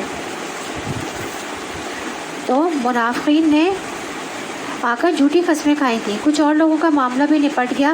اب 3 لوگ ایسے مدینے میں رہ گئے تھے کہ جنہوں نے صرف اور صرف سستی کے مارے کہ کل نکلتے ہیں، پرسوں نکلتے ہیں، پھر فوج بہت آگے نکل گئی تو وہ بہت پیچھے کے پیچھے رہ گئے تھے اس میں تبوک میں جانے کے لیے، اور پیچھے رہ کر بھی ان کو بڑی تکلیف ہوتی تھی کہ ہم پیچھے رہ گئے۔ تو نبی صلی اللہ علیہ وسلم جب واپس آئے تو منافقین تو جھوٹے عذر کر کے اپنا معاملہ صاف کر کے چلے گئے تھے، لیکن یہ 3 سچے لوگ تھے، انہوں نے جھوٹ نہیں بولا، لیکن وقتی طور پر ان کی بڑی سخت آزمائش تھی۔ 40 دن تک سب نے ان کا سوشل بائیکاٹ کیا تھا، نبی صلی اللہ علیہ وسلم سمیت کوئی ان سے بات چیت نہیں کرتا تھا، اور آخر میں ان کو بھی اللہ تعالیٰ نے معاف فرما دیا تھا۔ تو کبھی ایسا بھی ہوتا ہے کہ ہماری غفلت اور کوتاہی ہمیں کسی مصیبت میں مبتلا کر دیتی ہے، تو وہ بھی ہمارے گناہوں کو دھونے کا ذریعہ بنتی ہے۔ اے لوگوں جو ایمان لائے ہو، اللہ سے ڈرو اور سچے لوگوں کا ساتھ دو۔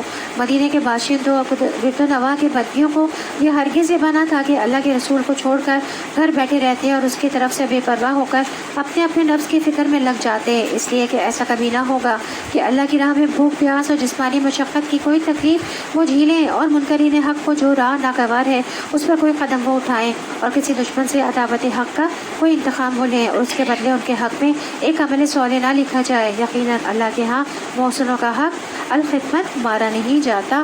تو جب انسان اللہ کے راستے میں ہوتا ہے تو ہر چھوٹی بڑی چیز پر اجر لکھا جا رہا ہوتا ہے۔ یعنی انسان اگر وضو کر کے مسجد میں جا بیٹھتا ہے تو جب تک وہ نماز کا انتظار کرتا ہے وہ نماز ہی کی حالت میں گنا جاتا ہے۔ سبحان اللہ، اللہ تعالیٰ نے اپنے بندوں کے لیے کتنی آسانیاں اور نیکیوں کے کتنے مواقع رکھے ہیں۔ تو جب آپ کسی نیک کام کی نیت کر لیتے ہیں تو اجر شروع ہو جاتا ہے۔ جیسے آپ نے اس کو فہم القرآن کے لیے اگر نیت کی ہے کہ میں اس کو پورا سنوں گی تو آپ کا اجر جو ہے وہ اسی وقت شروع ہو گیا جب آپ نے نیت کی ہے۔ تو جب ہم فی سبیل اللہ نکلتے ہیں علم حاصل کرنے کے لیے، یا اگر آپ حج اور عمرہ کے لیے نکلتے ہیں، آپ گھر سے نکلتے ہیں لیکن سارا راستہ آپ کے لیے نیکی لکھی جاتی ہے۔ ایک ایک قدم پر نبی کریم صلی اللہ علیہ وسلم نے فرمایا جو اپنے بستر پر آئے اس کی نیت یہ ہو کہ رات کو اٹھ کر نماز پڑھوں گا، یعنی تہجد کی نیت کی، پھر اس پر نیند کا ایسا غلبہ ہوا کہ سوتے سوتے صبح ہو گئی، تو اس کو جس عمل کی تہجد کی نیت نے سلا دیا تو اس کا بھی ثواب ملے گا۔ تہجد لکھے گئے اور وہ نیند اس کے رب کی جانب سے اس پر صدقہ ہے، یعنی اللہ تعالیٰ اس پر بھی راضی ہوا اور اس کو ایک طرح سے سکون دے دیا۔ تو بعض اوقات انسان بہت تھکا ہوا ہوتا ہے لیکن اس کے باوجود اس کو شوق ہوتا ہے کہ میں کچھ کر لوں، لیکن عین کام کرتے وقت اونگ آ جاتی ہے۔ تو آپ بڑے شوق سے مسجد آتے ہیں، خطبہ سنتے ہیں، سنتے سنتے بیچ میں غائب ہو جاتے ہیں، اس وقت بھی ثواب جو ہے وہ لکھ لیا جاتا ہے، کیونکہ آپ کی نیت جو ہے وہ کاؤنٹ ہو چکی ہوتی ہے۔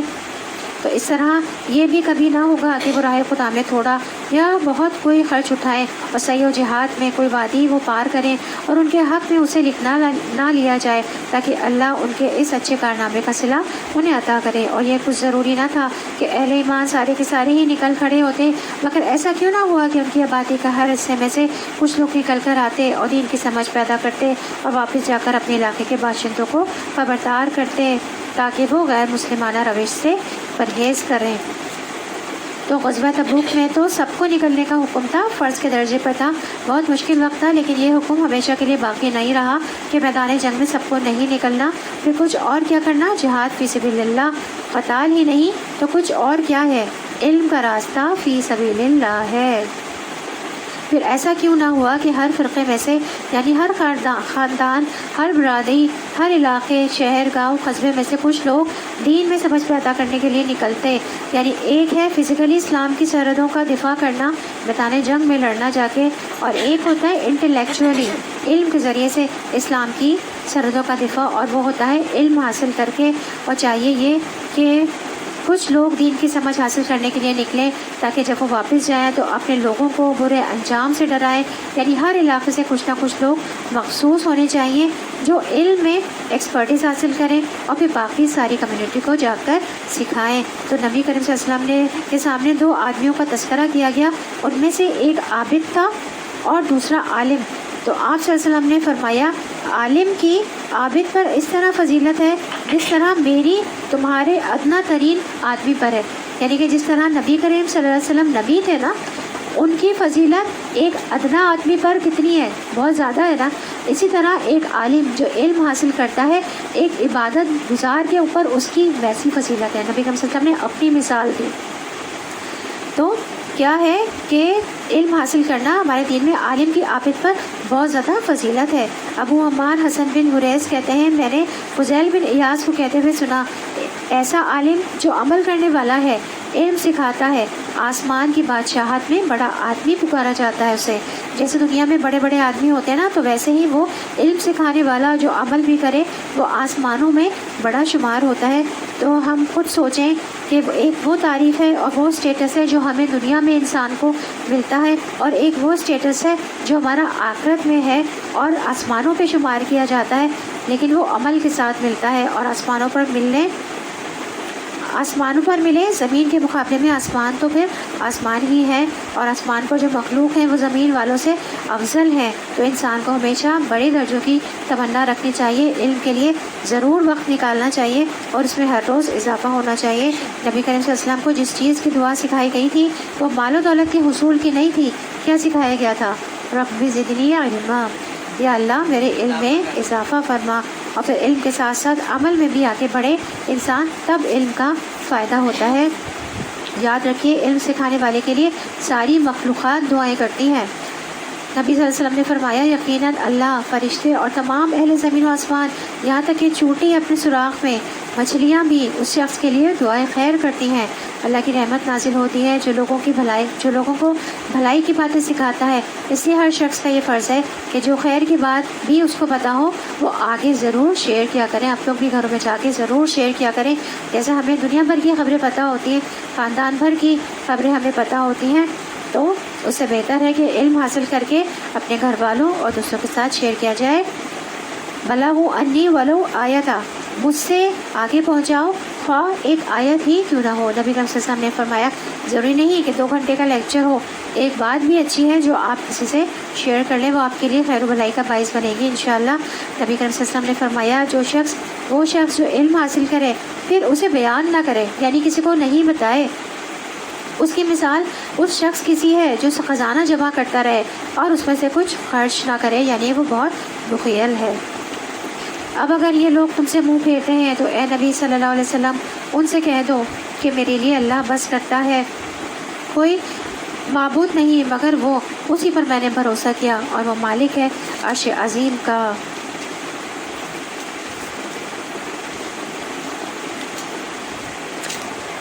میں نے یہ آخری آیت پڑھ لی. اے لوگوں جو ایمان لائے ہو، جنگ کرو ان منکرین حق سے جو تمہارے پاس ہیں.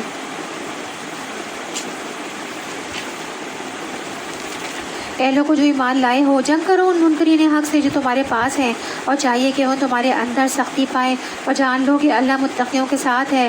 جب کوئی نئی صورت نازل ہوتی ہے تو ان میں سے بعض لوگ مذاق کے طور پر مسلمانوں سے پوچھتے ہیں کہ کہو تم میں سے کس کے ایمان میں اس سے اضافہ ہوا؟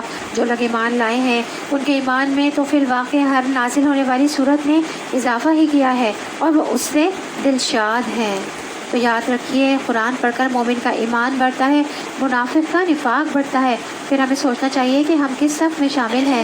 منافقین ہنسی مذاق میں ٹالتے ہیں، قرآن کو اس کے مرتبے سے گراتے ہیں، لیکن ایمان والوں کے پاس قرآن کی کوئی بات پہنچتی ہے تو ان کا ایمان اور بڑھ جاتا ہے. تو 3 باتیں جس میں ہوں اللہ اس کے دل کو ایمان سے بھر دیتا ہے: عالم کی صحبت، قرآن کی تلاوت، روزے رکھنا.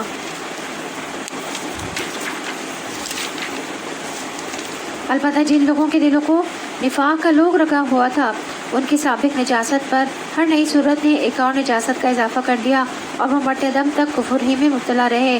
کیا یہ لوگ دیکھتے نہیں ہیں کہ ہر سال 1-2 مرتبہ یہ آزمائش میں ڈالے جاتے ہیں، مگر اس پر بھی نہ تو توبہ کرتے ہیں نہ کوئی سبق لیتے ہیں. جب کوئی صورت نازل ہوتی ہے تو یہ لوگ آنکھوں ہی آنکھوں میں ایک دوسرے سے باتیں کرتے ہیں کہ کہیں کوئی تم کو دیکھ تو نہیں رہا ہے، پھر چپکے سے نکل بھاگتے ہیں. اللہ نے ان کے دل پھیر لیے ہیں کیونکہ یہ ناسمجھ لوگ ہیں. دیکھو تم لوگوں کے پاس ایک رسول آیا ہے جو خود تم ہی میں سے ہے. تمہارے نقصان میں پڑنا اس پر شاق ہے، تمہاری فلاح کا وہ حریص ہے. ایمان لانے والوں کے لیے وہ شفیق ہے اور رحیم ہے. تو یہاں پہ ایک لیڈر کے اندر جو خوبی ہونی چاہیے بہت زیادہ کے ساتھیوں میں سے کسی کو تکلیف ہو تو اس کو بھی تکلیف پہنچتی ہے. یہاں پہ نبی کریم صلی اللہ علیہ وسلم کی بات ہو رہی ہے کہ تمہارا نقصان جو ہے ہوتا ہے اگر تو اس کو تکلیف ہوتی ہے, اس کو شاق ہوتا ہے, اور اس کے اندر ایک شدید تڑپ ہے کہ سب لوگ ہدایت پر آ جائیں. نبی کریم صلی اللہ علیہ وسلم یہ حرص تھی کہ سب لوگوں کو آگ سے بچا پائیں. فرمایا میری مثال اور لوگوں کی مثال اس شخص کی طرح ہے کہ جس نے آگ روشن کی, پھر جب اس کے چاروں طرف روشنی پھیل گئی تو پروانے اور کیڑے مکوڑے جو آگ پر گرتے ہیں اس میں گرنے لگے. تو وہ آدمی ان کو آگ سے دور کرتا ہے لیکن وہ اس کے قابو میں نہیں آتے, لیکن آگ میں گرتے رہتے ہیں. اسی طرح میں تمہاری کمروں سے پکڑ کر تمہیں آگ سے دور کرتا ہوں اور تم ہو کہ اس میں گرتے جاتے ہو. تو نبی کریم صلی اللہ علیہ وسلم کی سنسیئرٹی اور ان کے خلوص کا کیا حال تھا. آپ صلی اللہ علیہ وسلم نے امت کی خاطر اپنے آرام کو ترک کیا, آپ ان کی تکلیف کا خیال رکھتے تھے. رسول اللہ صلی اللہ علیہ وسلم نے فرمایا میں نماز شروع کرتا ہوں اور میرا ارادہ لمبی نماز پڑھانے کا ہوتا ہے, لیکن اگر میں بچے کی رونے کی آواز سنتا ہوں تو میں اس کی والدہ کی تکلیف کی شدت کی وجہ سے نماز چھوٹی کر دیتا ہوں. تو اتنے رحم دل اور آسانی کرنے والے تھے ہمارے نبی کریم صلی اللہ علیہ وسلم. کیا ہم بھی دوسروں کے لیے اتنے کیئرنگ ہیں کہ ان کو کوئی تکلیف نہیں پہنچے؟ تو آپ صلی اللہ علیہ وسلم امت کے لیے روتے تھے اور ان کے لیے دعائیں کیا کرتے تھے. اب اگر یہ لوگ تم سے منہ پھیرتے ہیں تو اے نبی صلی اللہ علیہ وسلم ان سے کہہ دو کہ میرے لیے اللہ بس کرتا ہے, کوئی معبود نہیں مگر وہ, اسی پر میں نے بھروسہ کیا اور وہ مالک ہے عرش عظیم کا. حسبی اللہ لا الہ الا هو علیہ توکلت وہو رب العرش العظیم. تو یہ کلمہ بڑا اہم ہے, پریشانیوں میں کفایت کرنے والا ہے. سنن نبی داؤد کی روایت میں آتا ہے کہ جس نے صبح و شام 7 بار یہ پڑھا اللہ اس کی پریشانیوں میں اس کی کفایت کرے گا.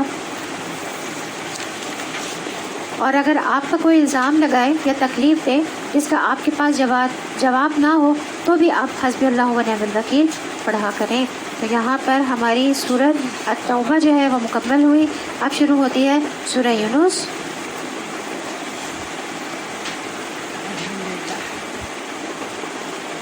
سورہ یونس مکی صورت ہے. سورہ یونس اللہ سبحانہ و تعالیٰ کی توحید بیان کرتی ہے جو کہ مکی صورتوں کا خاصہ ہے. اس میں بے شمار دلائل دیے گئے ہیں, عقلی بھی اور نقلی بھی. یہ پہلی صورت ہے جو کسی نبی کے نام پر ہے, حضرت یونس علیہ السلام کے نام پر ہے. اور 3 مسلسل صورتیں یونس, سورہ ہود اور سورہ یوسف انبیاء کے ناموں پر ہیں. اگرچہ اس صورت میں یونس علیہ السلام کا ذکر بہت مختصر ہے لیکن باقی تمام واقعات کے مقابلے میں بڑی اہمیت کا حامل ہے. شروع کرتے ہیں. اعوذ باللہ من الشیطان الرجیم, بسم اللہ الرحمن الرحیم. الف لام را تلک آیات الکتاب الحکیم. پناہ میں آتی ہوں میں اللہ کی شیطان مردود سے. شروع اللہ کے نام سے جو بڑا مہربان نہایت رحم والا ہے. الف لام را, یہ اس کتاب کی آیات ہیں جو حکمت و دانش سے لبریز ہے.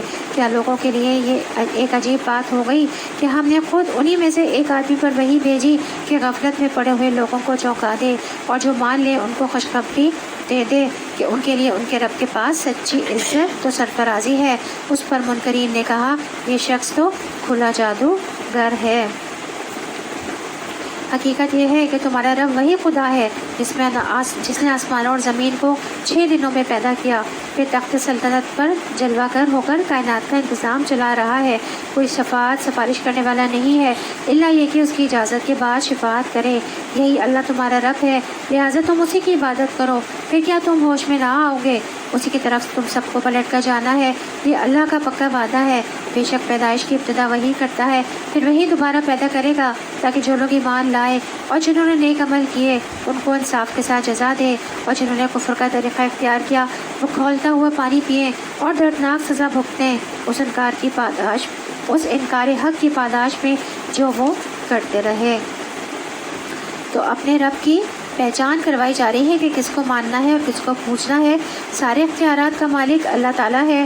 کیا تم غور نہیں کرتے کہ ساری کائنات اس کی اطاعت میں ہے, اسی کے چلانے سے چل رہی ہے؟ تو تمہیں بھی اسی کی طرف اپنا رخ کرنا چاہیے. آئے بھی اسی کے پاس سے ہیں, جانا بھی اسی کے پاس ہے. تو جتنے دن بھی یہاں ہیں وہ بھی اسی کی یاد میں گزارنے ہیں. تو اچھا ہے, تبھی کامیابی ہوگی.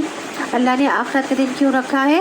اعمال کا بدلہ دینے کے لیے. کیونکہ دنیا میں تو یہ ممکن نہیں ہے کہ کیونکہ ایک بندہ 1000 لوگوں سے نیکی کرتا ہے لیکن 1000 لوگ تو اس کا فائدہ نہیں پہنچا سکتے نا. تو پہنچائیں بھی تو وہ کتنا سنبھالے گا؟ پھر یہ بدلہ تو آخرت میں ہی دیا جا سکتا ہے. اسی طرح ایک شخص نے 1000 کو قتل کیا تو 1000 کے قتل کا بدلہ اسے اس دنیا میں نہیں دیا جا سکتا. ہاں آخرت ہے اس کے لیے۔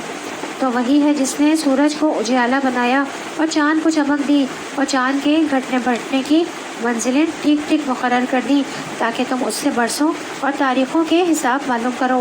اللہ نے یہ سب کچھ برحق ہی پیدا کیا ہے۔ وہ اپنی نشانیوں کو کھول کھول کر پیش کر رہا ہے ان لوگوں کے لیے جو علم رکھتے ہیں۔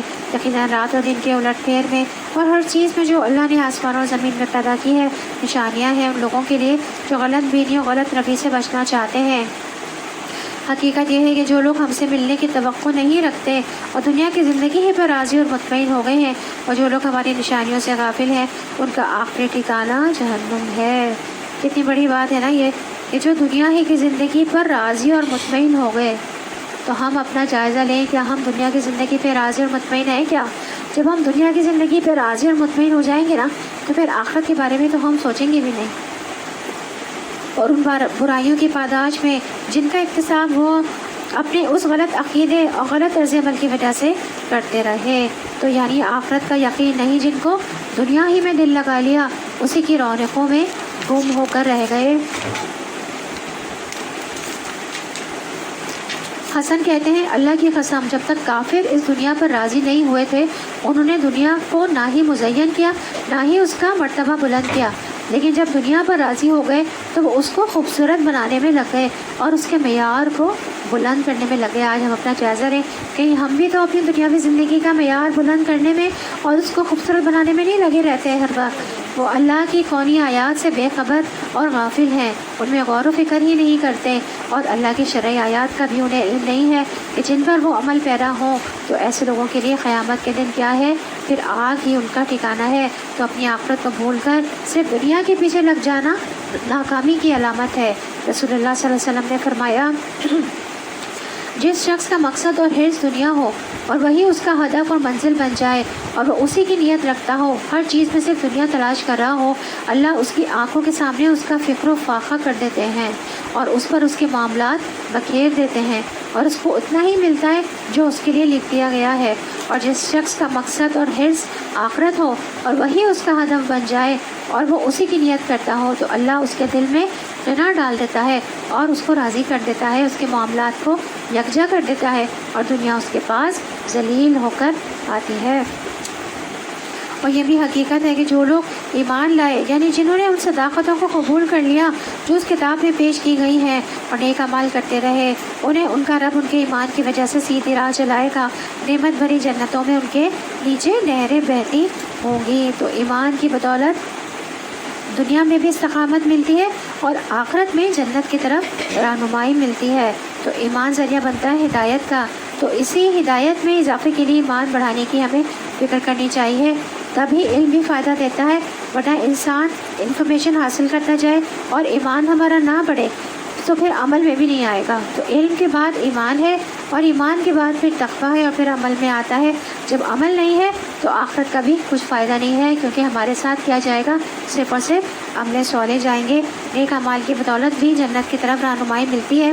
اپنے جریج نے اس آیت کے بارے میں کہا ہے کہ ایسا شخص جسے ایمان کے ساتھ جس کو ہدایت ملی جب اپنی خبر سے اٹھے گا تو اس کا عمل اس کے لیے ایک اچھی شکل و صورت اور اچھی خوشبو میں تبدیل ہو جائے گا، متشکل ہو جائے گا، یعنی عمل خوبصورت شکل والی چیز جس میں سے خوشبو آئے گی وہ بن جائے گا، اور وہ اپنے عمل اپنے ساتھی کے گلے ملے گا اور اسے بھلائیوں کی خوشخبری دے گا اور کہے گا کہ تم کون ہو؟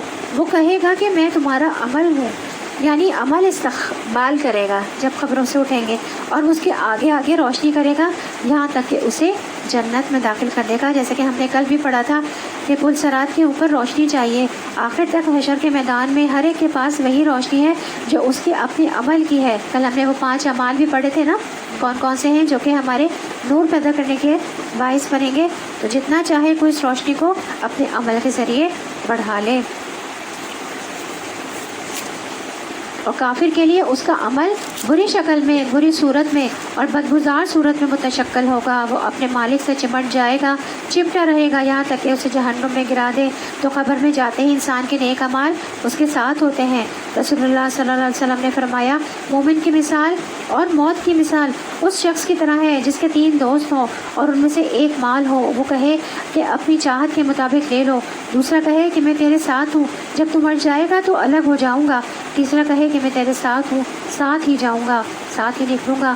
پہلا دوست مال ہے جو صرف دنیا تک کام آتا ہے، دوسری اولاد ہے جو قبر تک ساتھ جاتی ہے، اور تیسرا عمل جو قبر میں ساتھ رہتا ہے اور پھر آخرت میں بھی اس کے ساتھ ہی اٹھے گا۔ لیکن ہم مال اور اولاد کو زیادہ اہمیت دیتے ہیں اور عمل کی طرف سے کوتاہی کر جاتے ہیں، تو عمل ہمارے ساتھ قبر میں رہے گا اور اچھے متشکل فارم میں جب ہم قبر سے اٹھیں گے تو ہمارے سامنے آئے گا اور ہمارا نور، ہمارا روشنی بھی بن جائے گا۔ نیک اعمال روشن چہرے کی صورت میں قبر کی تنہائی کو دور کریں گے۔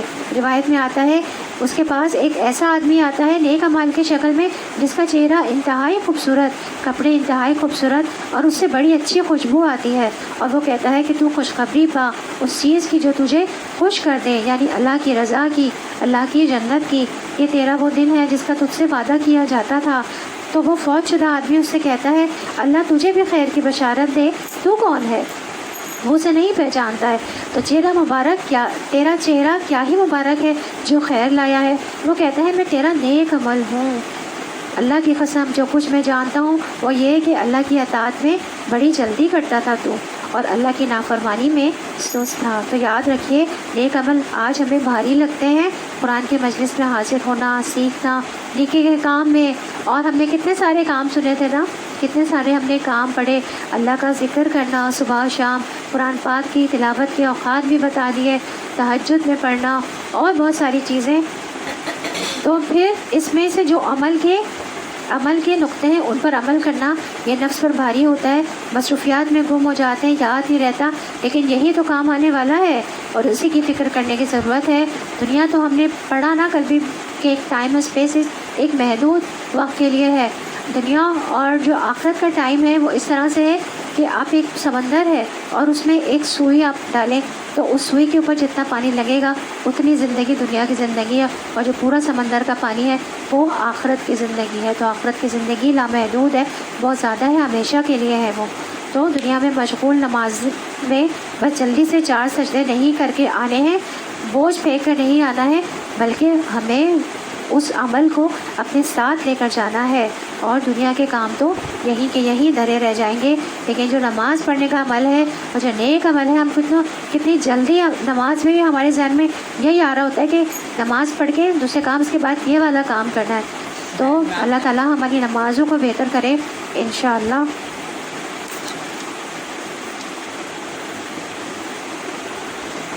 وہاں ان کی صدا یہ ہوگی، پاک ہے تو اے خدا، ان کی دعا یہ ہوگی سلامتی ہو، اور ان کی ہر بات کا خاتمہ اس پر ہوگا، ساری تعریف اللہ رب العالمین ہی کے لیے ہے۔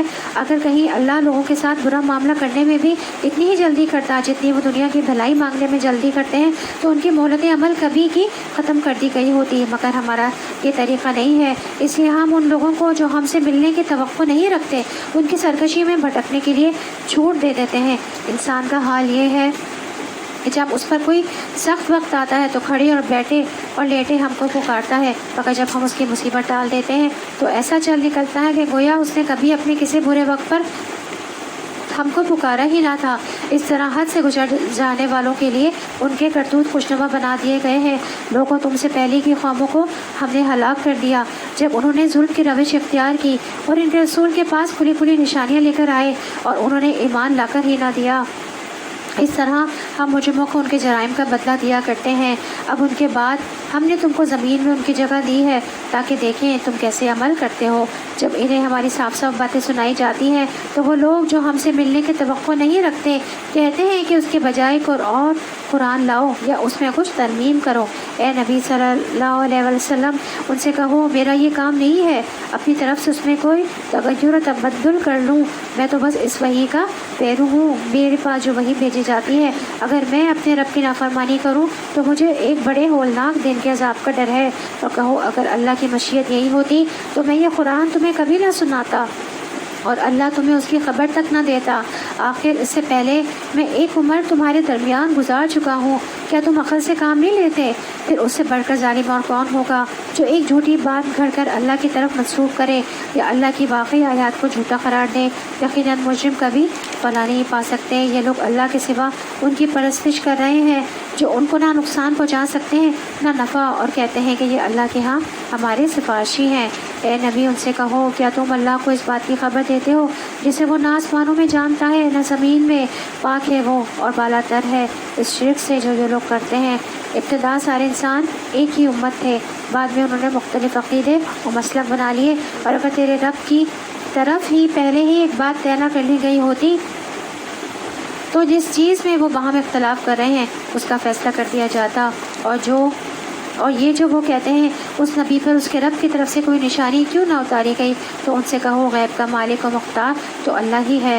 اچھا انتظار کرو، میں بھی تمہارے ساتھ انتظار کرتا ہوں۔ لوگوں کا حال یہ ہے کہ مصیبت کے بعد جب ہم ان کو رحمت کا مزہ چکھاتے ہیں تو فوراً ہی وہ ہماری نشانیوں کے معاملے میں چال بازیاں شروع کر دیتے ہیں۔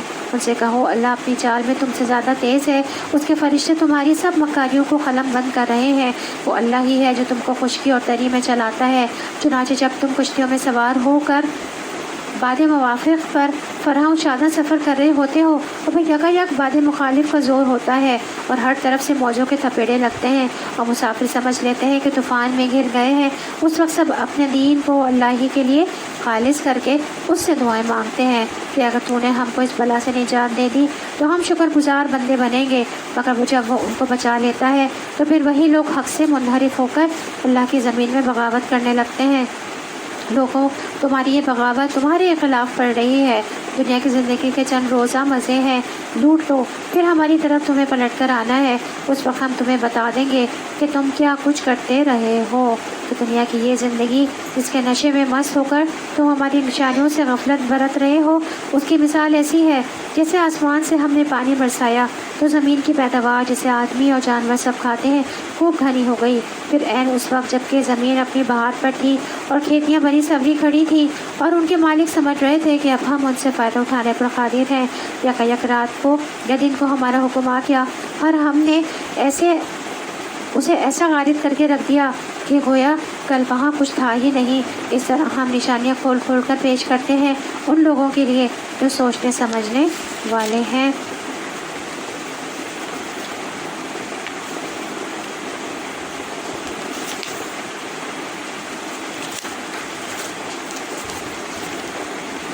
تو بعض اوقات انسان ایک موسم میں پھول لگاتا ہے، موسم میں پھر ایک دن خزاں آ جاتی ہے تو سب کچھ کیا ہوتا ہے، ختم ہو جاتا ہے، جیسے کل وہاں کچھ تھا ہی نہیں۔ تو دنیا کی رونقیں کس طرح ختم ہو جاتی ہیں، آپ خود اپنے حالات سے، اپنے واقعات سے اس چیز کا اندازہ لگا سکتے ہیں۔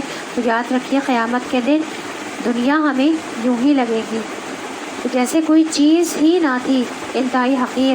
گھر میں، اولاد میں، جن چیزوں کو ہم بہت بڑا سمجھتے ہیں، جن سے بڑا خوش ہوتے ہیں، بڑے انسپائر ہوتے ہیں، ان سب چیزوں کے بارے میں سوچیے، آج جائیے اور ضرور دیکھیے۔ ہوتا ہے کہ آپ کو کوئی پرفیوم بڑا پسند ہو، کوئی جویلری بڑی اچھی لگتی ہو، آپ کو کوئی ڈریس بڑا پسند ہو، تو آپ اس کو نہ کسی کو دیتے ہیں، سنبھال کر رکھ رہے ہوتے ہیں، تھوڑا تھوڑا کر کے استعمال کرتے ہیں کہ کہیں ختم نہ ہو جائے۔ کتنی چیزیں ہوتی ہیں جن کے ساتھ ہماری ایک ایموشنل میموریز ہوتی ہیں، تو ہم ان کو کیا کرتے ہیں، ان کو سنبھال کر رکھ رہے ہوتے ہیں۔ تو یہ فلاں موقع کی یادگار ہے، یہ فلاں وقت کی چیز ہے، یہ نانی کی ہے، دادی کی ہے۔ خاص طور پر بیٹیاں اپنی ماؤں کی چیزیں بہت زیادہ سنبھال کر رکھ رہی ہوتی ہیں کہ یہ چیز جو ہے وہ اس وقت ہماری امی نے دی تھی، یا اکثر ہوتا ہے شادی کے موقع پر دی تھی۔ اکثر خواتین اپنی جہیز کی چیزیں بہت زیادہ سنبھال کر رکھ رہی ہوتی ہیں۔ تو دنیا میں سب سے خوشحال شخص جب اس سے پوچھا جائے گا، اے آدم کے بیٹے، وہاں پہ کبھی تم نے کوئی بھلائی دیکھی، کبھی تمہیں کوئی نعمت چھو کر گزری، کہے گا اے میرے رب کی قسم میں نے کبھی کچھ نہیں دیکھا۔ یہ اس شخص کا جواب ہوگا جو دنیا میں سب سے زیادہ خوشحال ہوگا، اور جو دنیا میں سب سے زیادہ تکلیف اور تنگی والا ہوگا وہ جنت دیکھ کے کہے گا کہ میں نے کبھی کوئی تکلیف دیکھی ہی نہیں، تنگی کوئی میں نے دیکھی ہی نہیں۔ سب تکلیف بھول جائے گا جنت دیکھ کر، اور جنت کی نعمتیں دیکھ کر دنیا کی یہ حقیقی چیزیں جن کو ہم بہت بڑا سمجھتے ہیں نا، ان کو وہاں نہیں لانا چاہیں گے۔ جنت میں اس کی کوئی ویلیو نہیں ہوگی۔ جن دنیا کی چیزوں کو ہم دنیا میں بہت ویلیو دیتے ہیں وہ وہاں پہ ہمیں کچھ بھی یاد نہیں آئیں گی، حقیر ترین لگ رہی ہوں گی۔ اگر یہ اطاعت میں نہیں لگ رہی تو، اگر یہ اطاعت میں لگ رہی ہیں یہاں کی دنیا کی چیزیں، تو پھر کیا ہوگا؟ وہاں پہ ہمیں اس کا فائدہ دیں گی۔ تو کوئی بھی چیز ہے، جیسے آپ کی گاڑی ہے، آپ کی کوئی پرسنل ایسٹ ہے، کوئی ایسی چیز ہے جو کہ آپ استعمال کر سکتے ہیں اللہ کی راہ میں، اللہ کی مخلوق کی مدد کر سکتے ہیں اس سے، وہ چیز اللہ کی اطاعت میں، نیکی اور خیر کے کاموں میں لگ سکتی ہے اور وہ قیمتی بھی ہے اور وہاں پہ کام آ جائے، تو کیا ہوگا؟ وہ چیز خوشنما شکل کی شکل میں آپ کے ساتھ آ جائے گی۔ تو دنیا جو ہے وہ آفات کا گھر ہے اور فانی ہے، یہاں کی راحتیں بہت تھوڑی ہیں، اور اس لیے آخرت کے لیے ہمیں اپنے آپ کو ٹھکانا ہے۔ تم اس ناپائیدار زندگی کے فریب میں مبتلا ہو رہے ہو اور اللہ تمہیں دارالسلام کی دعوت دے رہا ہے۔ ہدایت اس کے اختیار میں ہے، جس کو وہ چاہتا ہے سیدھا راستہ دکھا دیتا ہے۔ جن لوگوں نے بھلائی کا طریقہ اختیار کیا ان کے لیے بھلائی ہے اور مزید فضل، ان کے چہروں پر روح سیاہی اور ذلت نہ چھائے گی، وہ جنت کے مستحق ہے جہاں پہ وہ ہمیشہ رہیں گے۔ یعنی کاغذ کے ایک صفحے پر جو کچھ دنیا میں آپ کر رہے ہیں، اس صفحے کو جب پلٹا جائے گا آخرت میں تو وہ سب ہی نکلے گا، اور زیادہ کیا ہے؟ اللہ سبحانہ و تعالیٰ کا دیدار۔ جب اہل جنت میں چلے جائیں گے تو اللہ تبارک و تعالیٰ ان سے فرمائیں گے کیا تم مزید کچھ چاہتے ہو؟ وہ عرض کریں گے کیا تو نے ہمارے چہروں کو روشن نہیں کر دیا ہے؟ کیا تو نے ہمیں جنت میں داخل نہیں کر دیا ہے؟ کیا تو نے ہمیں آگ سے نجات نہیں دے دی ہے؟ تو اللہ ان کے درمیان سے اپنا حجاب ہٹا دے گا اور جنتی اللہ تعالیٰ کا دیدار کریں گے۔ تو جو کچھ انہیں ملا ہوگا نا جنت میں، ان میں سے سب سے زیادہ محبوب ترین چیز ان کے لیے ان کے رب کا دیدار ہوگا۔ اس کے بعد انہیں باقی چیزیں جنت کی بہت چھوٹی لگیں گی۔ تو جو اللہ کی رضا، اس کے دیدار، اس کے چہرے کے لیے نیک عمل کرتے ہیں وہی اس کو پا سکیں گے۔ تو اس دعا کو ہمیں یاد کر لینا ہے۔ پڑھیے، اللہم اجعل عملی کلہ صالحا واجعلہ لوجہک خالصا ولا تجعل لأحد فیہ شیئا۔ اے اللہ میرے ہر عمل کو صالح بنا دے اور اسے اپنے چہرے کے لیے خالص کر لے، اور اس میں کسی ایک کے لیے بھی کوئی حصہ نہ رکھ۔ اور جن لوگوں نے برائیاں کمائیں ان کی برائی جیسی ہے ویسا ہی وہ بدلہ پائیں گے۔ ذلت ان پر مسلط ہوگی، کوئی اللہ سے ان کو بچانے والا نہ ہوگا۔ ان کے چہروں پر ایسی تاریکی چھائی ہوئی ہوگی جیسے رات کے سیاہ پردے ان پر پڑے ہوئے ہوں۔ وہ دوزخ کے مستحق ہیں جہاں وہ ہمیشہ رہیں گے۔ جس روز ہم ان سب کو ایک ساتھ اپنی عدالت میں اکٹھا کریں گے، پھر ان لوگوں سے جنہوں نے شرک کیا ہے کہیں گے کہ ٹھہر جاؤ تم بھی اور تمہارے بنائے ہوئے شریک بھی۔ پھر ہم ان کے درمیان سے اجنبیت کا پردہ ہٹا دیں گے اور ان کے شریک کہیں گے کہ تم ہماری عبادت تو نہیں کرتے تھے، ہمارے اور تمہارے درمیان اللہ کی گواہی کافی ہے کہ تم اگر ہماری عبادت کرتے بھی تھے تو ہم تمہاری اس عبادت سے بالکل بے خبر تھے۔ اس وقت ہر شخص اپنے کیے کا مزہ چکھ لے گا، سب اپنے حقیقی مالک کی طرف پھیر دیے جائیں گے، اور وہ سارے جھوٹ جو انہوں نے گھر رکھے تھے گم ہو جائیں گے۔ ان سے پوچھو کون تم کو آسمان اور زمین سے رزق دیتا ہے؟ یہ سماعت اور بینائی کی قوتیں کس کے اختیار میں ہیں؟ کون بے جان میں سے جاندار کو اور جاندار میں سے بے جان کو نکالتا ہے؟ کون اس نظم عالم کی تدبیر کر رہا ہے؟ وہ ضرور کہیں گے کہ اللہ۔ کہو پھر تم حقیقت کے خلاف چلنے سے پرہیز نہیں کرتے؟ تب تو یہی اللہ تمہارا حقیقی رب ہے۔ پھر حق کے بعد گمراہی کے سوا اور کیا باقی رہ گیا؟ آخر یہ تم کدھر پھرائے جا رہے ہو؟ اے نبی صلی اللہ علیہ وسلم، دیکھو اس طرح نافرمانی اختیار کرنے والوں پر تمہارے رب کی بات صادق آ گئی کہ وہ مان کر نہ دیں گے۔ ان سے پوچھو تمہارے ٹھہرائے ہوئے شریکوں میں کوئی ہے جو تخلیق کی ابتدا بھی کرتا ہو اور پھر اس کا اعادہ بھی کرے؟ وہ صرف اللہ ہے جو تخلیق کی ابتدا بھی کرتا ہے اور اس کا اعادہ بھی کرتا ہے۔ پھر تم یہ کس الٹی راہ پر چلے جا رہے ہو؟ ان سے پوچھو تمہارے ٹھہرائے ہوئے شریکوں میں کوئی ایسا بھی ہے جو حق کی طرف رہنمائی کرتا ہو؟ وہ صرف اللہ ہے جو حق کی طرف رہنمائی کرتا ہے۔ پھر بھلا بتاؤ جو حق کی طرف رہنمائی کرتا ہے وہ اس کا زیادہ مستحق ہے کہ اس کی پیروی کی جائے، یا وہ جو خود راہ نہیں پاتا الا یہ کہ اس کی رہنمائی کی جائے؟ آخر تمہیں ہو کیا گیا ہے، کیسے الٹے الٹے فیصلے کرتے ہو؟ حقیقت یہ ہے کہ ان میں سے اکثر لوگ بحث قیاس و گمان کے پیچھے چلے جا رہے ہیں۔ ہر ایک گمان حق کی ضرورت کو کچھ بھی پورا نہیں کرتا۔ جو کچھ یہ کر رہے ہیں اللہ اس کو خوب جانتا ہے، اور یہ قرآن وہ چیز نہیں ہے جو اللہ کی وحی و تعلیم کے بغیر تصنیف کر لیا جائے، بلکہ یہ تو کچھ پہلے آ چکا ہے اور اس کی تصدیق اور الکتاب کی تفصیل ہے۔ اس میں کوئی شک نہیں کہ یہ فرما رواں روائے کائنات کی طرف سے ہے۔ کیا یہ لوگ کہتے ہیں کہ پیغمبر نے اسے خود تصنیف کر لیا ہے؟ کہو اگر تم اپنے الزام میں سچے ہو تو ایک صورت اس جیسی تصنیف کر لاؤ، اور ایک خدا کو چھوڑ کر جس کو بلا سکتے ہو مدد کے لیے بلا لو۔ اصل یہ ہے کہ جو چیز ان کے علم کی گرفت میں نہیں آئی اور جس کا مال بھی ان کے سامنے نہیں آیا، اس کو انہوں نے خواہ مخواہ اٹکل پچھیوں جھٹلا دیا، اور اسی طرح تو ان سے پہلے کے لوگ بھی جھٹلا چکے ہیں۔ پھر دیکھ لو ان ظالموں کا کیا انجام ہوا۔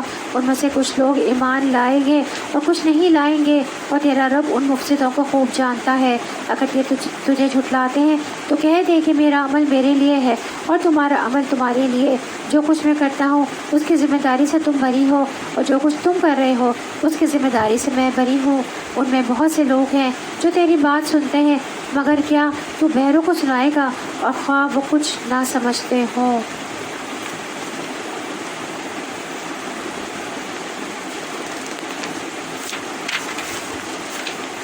تو یاد رکھیے، صرف سنتے جانا اور عمل کچھ نہ کرنا انسان کے لیے ہلاکت کا باعث ہوتا ہے۔ نبی کریم صلی اللہ علیہ وسلم نے ایک دفعہ منبر پر فرمایا، تم رحم کرو، تم پر رحم کیا جائے گا، معاف کر دو، اللہ تمہیں معاف کر دے گا۔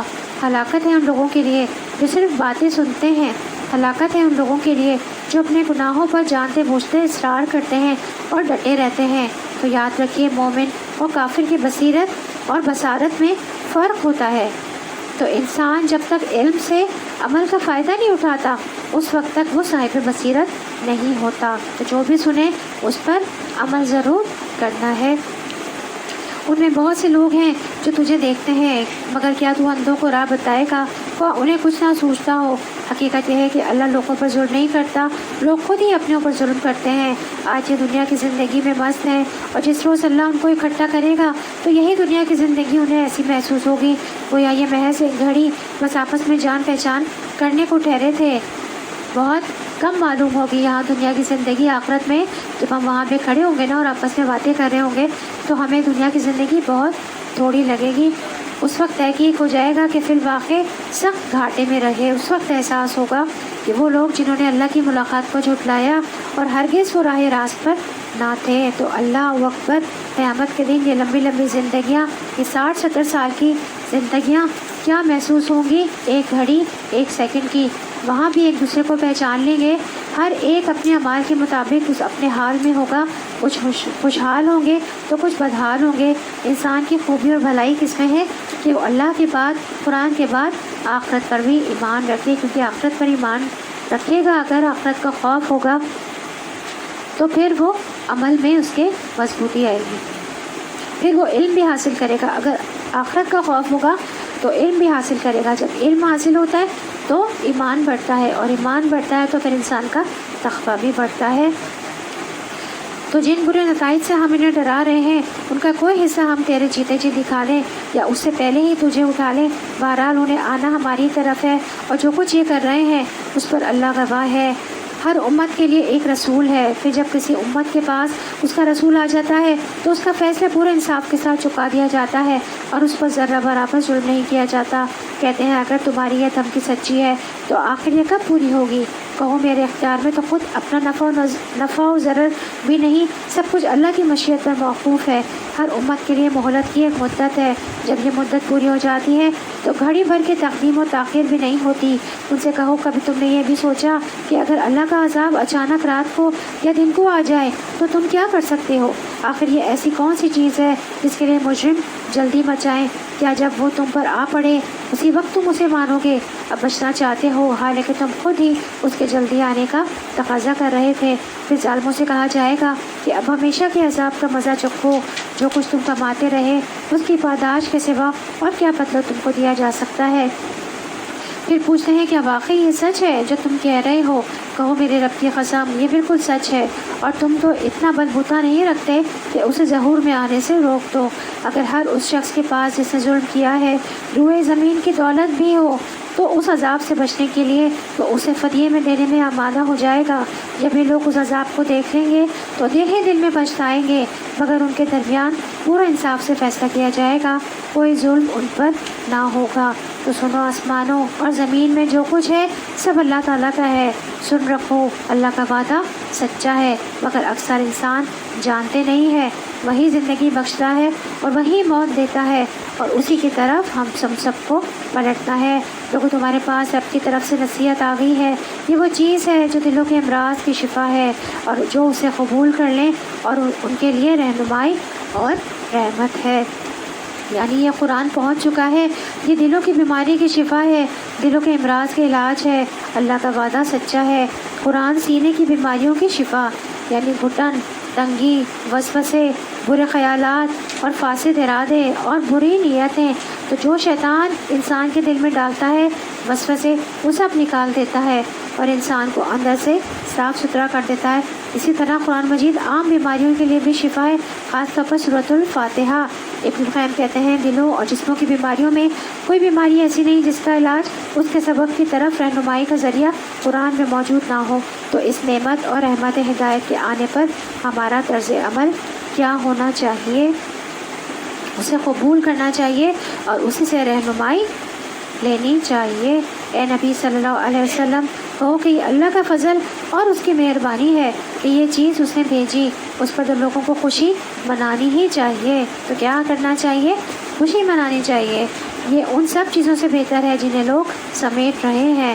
اے نبی صلی اللہ علیہ وسلم ان سے کہو تم لوگوں نے کبھی یہ بھی سوچا ہے کہ جو رزق اللہ نے تمہارے لیے اتارا تھا اس میں سے تم نے خود ہی کسی کو حرام اور کسی کو حلال ٹھہرا دیا؟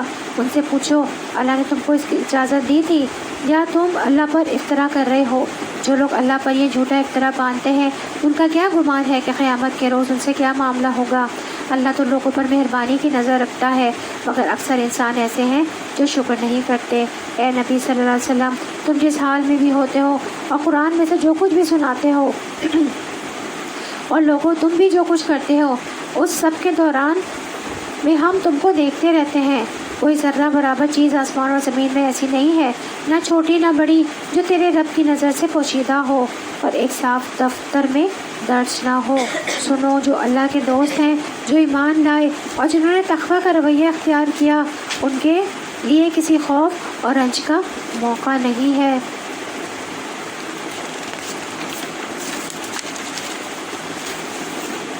تو مومن کو دنیاوی غم تو ہوتے ہیں، جیسے نبی کریم صلی اللہ علیہ وسلم کو بیٹے کی وفات پر غم ہوا تھا، حضرت ابراہیم علیہ السلام کو، لیکن مومن کا غم مستقل طور پر برقرار نہیں رہتا۔ وقتی طور پر اس کو غم آتا ہے، لیکن پھر قرآن اس کے لیے شفا بن جاتا ہے، اللہ کی ہدایت ملتی ہے اور پھر وہ اس غم سے باہر نکل آتا ہے۔ یعنی دائمی غم لاحق نہیں ہوتا مومن کو۔ اسی طرح ذلت کا غم، دشمن کے غلبے کا غم، دین کے اقتدار کے ختم ہونے کا غم، تو یہ غم ہوتے ہیں، لیکن پھر اللہ تعالیٰ ہی تسلی بھی دیتا ہے۔ نبی کریم صلی اللہ علیہ وسلم نے فرمایا اللہ کے بندوں میں سے کچھ لوگ ایسے بھی ہوں گے جو نہ نبی ہوں گے نہ شہید، لیکن قیامت کے دن اللہ کے ہاں ان کے بلند مراتب اور منازل کی وجہ سے انبیاء اور شہداء ان پر رشک کریں گے۔ تو صحابہ نے عرض کیا اے اللہ کے رسول ہمیں بتائیں وہ کون لوگ ہوں گے؟ تو آپ صلی اللہ علیہ وسلم نے فرمایا یہ وہ لوگ ہوں گے جو آپس میں اللہ کی کتاب یا اللہ سے محبت کی بنا پر آپس میں ایک دوسرے سے محبت رکھتے ہوں گے، حالانکہ آپس میں ان کا کوئی رشتہ نہ تھا، نہ کوئی مالی لین دین تھا، بس اللہ کی قسم ان کے چہرے پر نور ہوں گے۔ جب لوگ خوف زدہ ہو رہے ہوں گے تو انہیں کوئی خوف نہیں ہوگا، جب لوگ غمگین اور پریشان ہو رہے ہوں گے تو انہیں کوئی غم اور پریشانی نہ ہوگی۔ پھر آپ نے اسی آیت کریمہ کی تلاوت کی الا ان اولیاء اللہ لا خوف علیہم ولا ہم یحزنون۔ تو دنیا اور آخرت دونوں زندگیوں میں ان کے لیے بشارت ہی بشارت ہے۔ اللہ کی باتیں بدل نہیں سکتی، یہی بڑی کامیابی ہے۔ اللہ کے وعدوں میں کوئی تبدیلی نہیں ہوتی۔ آزما کر تو دیکھیں۔ ابو ذر رضی اللہ عنہ کہتے ہیں میں نے نبی کریم صلی اللہ علیہ وسلم سے عرض کیا ایک آدمی خالص اللہ کے لیے کوئی کام کرتا ہے لیکن لوگ اس سے اس کام کی وجہ سے محبت کرنے لگتے ہیں تو آپ صلی اللہ علیہ وسلم نے فرمایا یہ مومن کو جلد ملنے والی خوشخبری ہے، یعنی دنیا میں اس کو دکھا دیا جاتا ہے کہ تمہارے کام کی کیا قبولیت ہے۔ اگر آپ کے نیک عمل کی وجہ سے لوگ آپ سے محبت کرنے لگیں تو یہ کیا ہے؟ جلد ملنے والی خوشخبری ہے۔ اس کو دنیا میں ہی دکھا دیا جاتا ہے کہ تمہیں اس کا قبولیت ہے تمہارے کام کی اور تمہیں اس کا آخرت میں بھی صلہ ملنے والا ہے۔ اے نبی جو باتیں یہ لوگ تجھ پر بناتے ہیں وہ تجھے رنجیدہ نہ کریں، عزت ساری کی ساری خدا کے اختیار میں ہے اور وہ سب کچھ سنتا اور جانتا ہے۔ آگاہ رہو، آسمانوں کے بسنے والے ہوں یا زمین کے سب اللہ کے مملوک ہیں، اور جو لوگ اللہ کے سوا کچھ اپنے خود ساختہ شریکوں کو پکار رہے ہیں وہ نرے وہم و گمان کے پیرو ہیں اور محض قیاس آرائیاں کرتے ہیں۔ وہ اللہ ہی ہے جس نے تمہارے لیے رات بنائی تاکہ اس میں سکون حاصل کرو اور دن کو روشن بنایا، اس میں نشانیاں ہیں ان لوگوں کے لیے جو کھلے کانوں سے پیغمبر کی دعوت کو سنتے ہیں۔ لوگوں نے کہہ دیا کہ اللہ نے کسی کو بیٹا بنایا ہے، سبحان اللہ، وہ تو بے نیاز ہے، آسمان و زمین میں جو کچھ ہے سب اس کی ملک ہے۔ تمہارے پاس اس قول کے لیے آخر کیا دلیل ہے؟ کیا تم اللہ کے متعلق وہ باتیں کہتے ہو جو تمہارے علم میں نہیں؟ اے نبی صلی اللہ علیہ وسلم کہہ دو کہ جو لوگ اللہ پہ جھوٹے افتراء باندھتے ہیں وہ ہرگز فلاح نہیں پا سکتے۔ دنیا کی چند روزہ زندگی میں مزے کر لیں، پھر ہماری طرف ان کو پلٹنا ہے، پھر ہم اس کفر کے بدلے جس کا وہ ارتکاب کر رہے ہیں ان کو سخت عذاب کا مزہ چکھائیں گے۔ ان کو نوح علیہ السلام کا قصہ سناؤ، اس وقت کا قصہ جب اس نے اپنی قوم سے کہا تھا اے برادران قوم، اگر میرا تمہارے درمیان رہنا اور اللہ کی آیات سنا کر تمہیں غفلت سے بیدار کرنا تمہارے لیے ناقابل برداشت ہو گیا ہے تو میرا بھروسہ اللہ پر ہے۔ تم اپنے ٹھہرائے ہوئے شریکوں کو ساتھ لے کر ایک متفقہ فیصلہ کر لو اور جو منصوبہ تمہارے پیش نظر ہو اس کو خوب سوچ سمجھ لو تاکہ اس کا کوئی پہلو تمہاری نگاہ سے پوشیدہ نہ رہے، پھر میرے خلاف اس کو عمل میں لے آؤ اور مجھے ہرگز مہلت نہ دو۔ تم نے میری نصیحت میں منہ موڑا تو میرا کیا نقصان کیا؟ میں تم سے کسی اجر کا طلبگار نہ تھا، میرا اجر تو اللہ کے ذمے ہے اور مجھے حکم دیا گیا ہے خواہ کوئی مانے یا نہ مانے میں خود مسلم یعنی فرمانبردار بن کر رہوں۔ انہوں نے اسے جھٹلایا اور نتیجہ یہ ہوا کہ ہم نے اسے اور ان لوگوں کو جو اس کے ساتھ کشتی میں تھے بچا لیا اور انہی کو زمین میں جانشین بنایا اور ان سب کو غرق کر لیا جنہوں نے ہماری آیات کو جھٹلایا۔ بس دیکھ لو کہ جنہیں متنبع کیا گیا تھا اور پھر بھی انہوں نے مان کر نہ دیا، ان کا انجام کیا ہوا۔ پھر نوح علیہ السلام کے بعد ہم نے مختلف پیغمبروں کو ان کے قوموں کی طرف بھیجا، وہ ان کے پاس کھلی کھلی نشانیاں لے کر آئے، مگر جس چیز کو انہوں نے پہلے جھٹلا دیا تھا پھر اسے مان کر نہ دیا۔ اس طرح ہم حد سے گزرنے والوں کے دلوں پر ٹھپا لگا دیتے ہیں۔ پھر ان کے بعد ہم نے موسیٰ اور ہارون کو اپنی نشانیوں کے ساتھ فرعون اور اس کے سرداروں کے پاس بھیجا، مگر انہوں نے اپنی بڑائی کا گھمنڈ کیا اور وہ مجرم لوگ تھے۔ بس جب ہمارے پاس سے حق ان کے سامنے آ گیا تو انہوں نے کہہ دیا کہ یہ تو کھلا جادو ہے۔ موسیٰ علیہ السلام نے کہا تم حق کو یہ کہتے ہو کہ جب کہ وہ تمہارے سامنے آ گیا کیا یہ جادو ہے؟ حالانکہ جادوگر فلاں نہیں پاتے۔ انہوں نے جواب میں کہا کیا تو اس لیے آیا ہے کہ ہمیں اس طریقے سے پھینک دے جس پر ہم نے اپنے باپ دادوں کو پایا ہے اور زمین میں بڑائی تم دونوں کی قائم ہو جائے؟ تمہاری بات کو ہم ماننے والے نہیں ہیں۔ اور فرعون نے اپنے آدمیوں سے کہا ہر ماہر فن جادوگر کو میرے پاس حاضر کرو۔ تو جب جادوگر آ گئے تو موسیٰ نے ان سے کہا جو کچھ تمہیں پھینکنا ہے پھینکو۔ پھر جب انہوں نے اپنے انچر پھینک دیے تو موسیٰ علیہ السلام نے کہا یہ جو کچھ تم نے پھینکا ہے یہ جادو ہے، اللہ ابھی اسے باطل کیے دیتا ہے، مفسدہ کے کام کو اللہ سدھرنے نہیں دیتا۔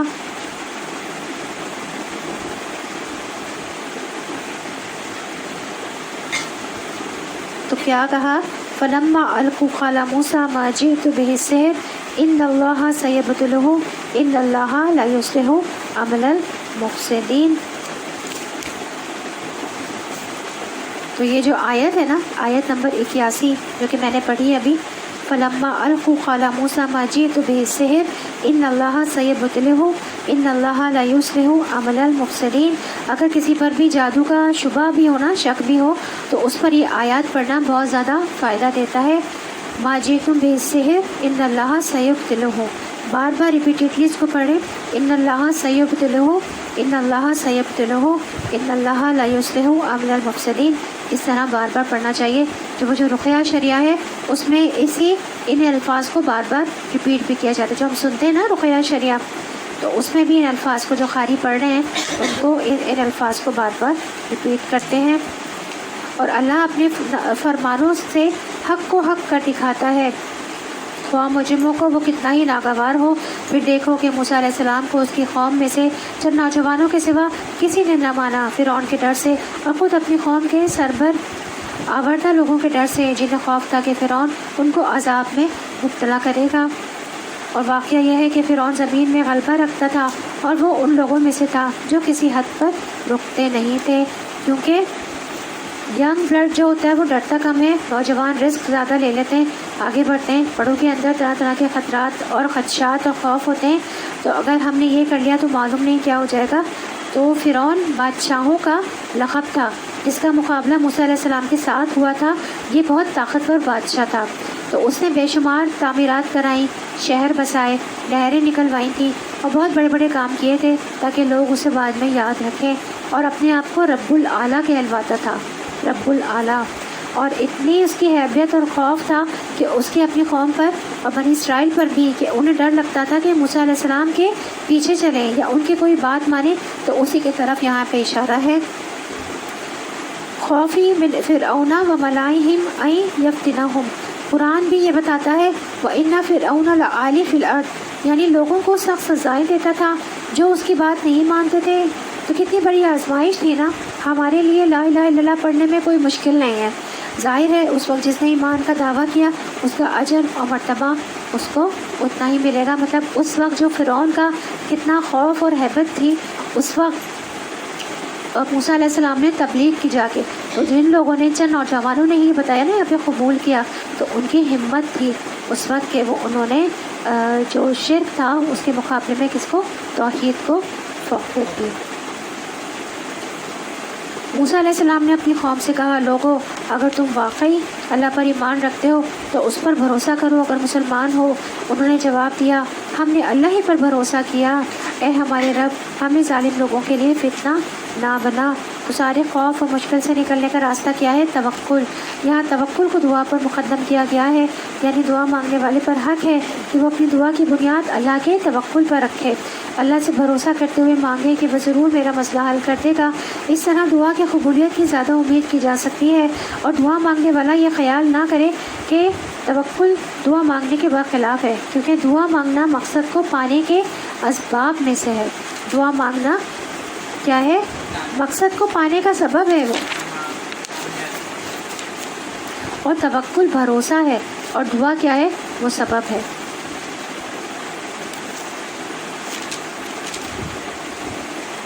اور اپنی رحمت سے ہم کو کافروں سے نجات دے.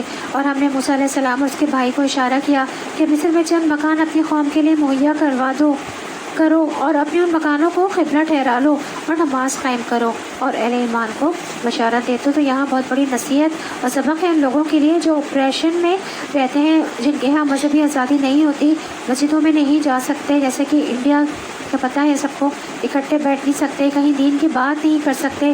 یہاں ہم اور آپ بڑے خوش قسمت ہیں کہ ہمیں اپنے دین پر چلنے کے لیے پوری آزادی ہے اور سپورٹ حاصل ہے.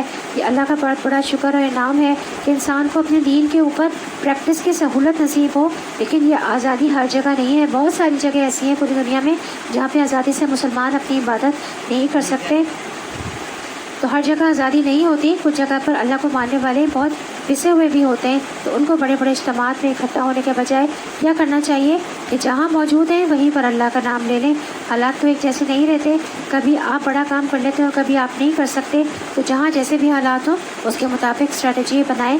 تو یہاں پہ انہوں نے کیا کیا تھا کہ گھروں کو ایک قبلہ بنا کر نماز قائم کریں. کیونکہ جب وہ موسیٰ علیہ السلام نے جا کے فرعون کے دربار میں دعوت دی تھی تو اس نے تو منع کر دیا تھا، لیکن وہ لوگ اس کی فرعون کے جو ملک تھا اس میں رہے اور وہیں پہ رہ کر جو ہے وہ انہوں نے کیا کیا تھا، تبلیغ کرنا شروع کی تھی. اور ان کو یہی حکم دیا گیا تھا کہ گھروں کو قبلہ بنانے، گھروں کو قبلہ بنا کر نماز گھروں میں قائم کریں اور گھر کے اندر ہی مصلی بنا لیں. تو عبادت تو نہیں چھوڑنی، جیسے ممکن ہو جس طرح کا حال ہو ویسا ہی طریقہ اختیار کر لو. جیسا کہ ابھی ہمارے پچھلے سال ایک کرونک سچویشن ایک پینڈیمک کی جو سچویشن ہمارے ساتھ گزری ہے اس میں کیا کیا ہم لوگوں نے نا گھروں میں ہی جو ہے وہ جماعتیں کی ہیں اور گھروں کو ہی مسجد بنا لیا تھا۔ موسیٰ علیہ السلام نے دعا کی، اے ہمارے رب، تو نے فرعون اور ان کے سرداروں کو دنیا کی زندگی میں زینت اور اموال سے نواز رکھا ہے۔ اے رب، کیا یہ اس لیے ہے کہ وہ لوگوں کو تیری راہ سے بھٹکائیں؟ اے رب، ان کے مال غارت کر دے اور ان کے دلوں پر ایسی مہر کر دے کہ ایمان نہ لائیں جب تک کہ دردناک عذاب نہ دیکھ لیں۔ حضرت موسیٰ علیہ السلام نے ان کے لیے یہ بد دعا کی تھی کہ وہ ایمان نہ لائیں جب تک کہ دردناک عذاب نہ دیکھ لیں، تو کیونکہ فرعون جو تھا عذاب دیکھ کر جو ہے اس نے انگلی اٹھائی تھی نا، اس وقت لانے لگا تھا ایمان۔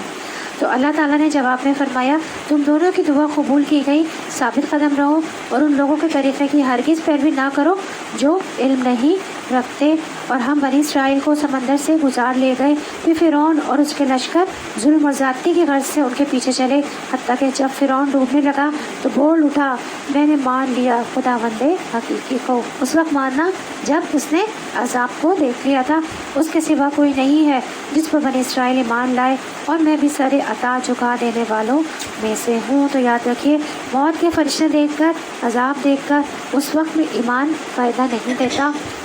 انسان نیک اعمال کے لیے دیر نہ لگائے، ٹال مٹول نہ کرتا رہے کہ بعد میں کر لوں گا، اس سال یہ مصروفیت ہے، اگلے میں یہ نہیں، اللہ کی طرف آنا چاہتا ہے تو بس فیصلہ کر لے، آ جائے۔ حضرت ابو ہریرہ رضی اللہ عنہ کہتے ہیں، رسول اللہ صلی اللہ علیہ وسلم نے فرمایا، 3 چیزوں کے ظاہر ہو جانے کے بعد کسی ایسے شخص کو اس کا ایمان لانا فائدہ نہ دے گا جو اس سے پہلے ایمان نہ لایا تھا، یا اس نے اپنے ایمان کی حالت میں کوئی نیکی نہ کمائی ہو۔ جب سورج مغرب سے نکلے گا، جب دجال نکل آئے گا، جب زمین سے جانور نکلے گا اور جو لوگوں سے باتیں کرے گا۔ اسی طرح ایک اور روایت میں آتا ہے، جب جان حلق تک آ جاتی ہے تو پھر ایمان لانا فائدہ نہ دے گا۔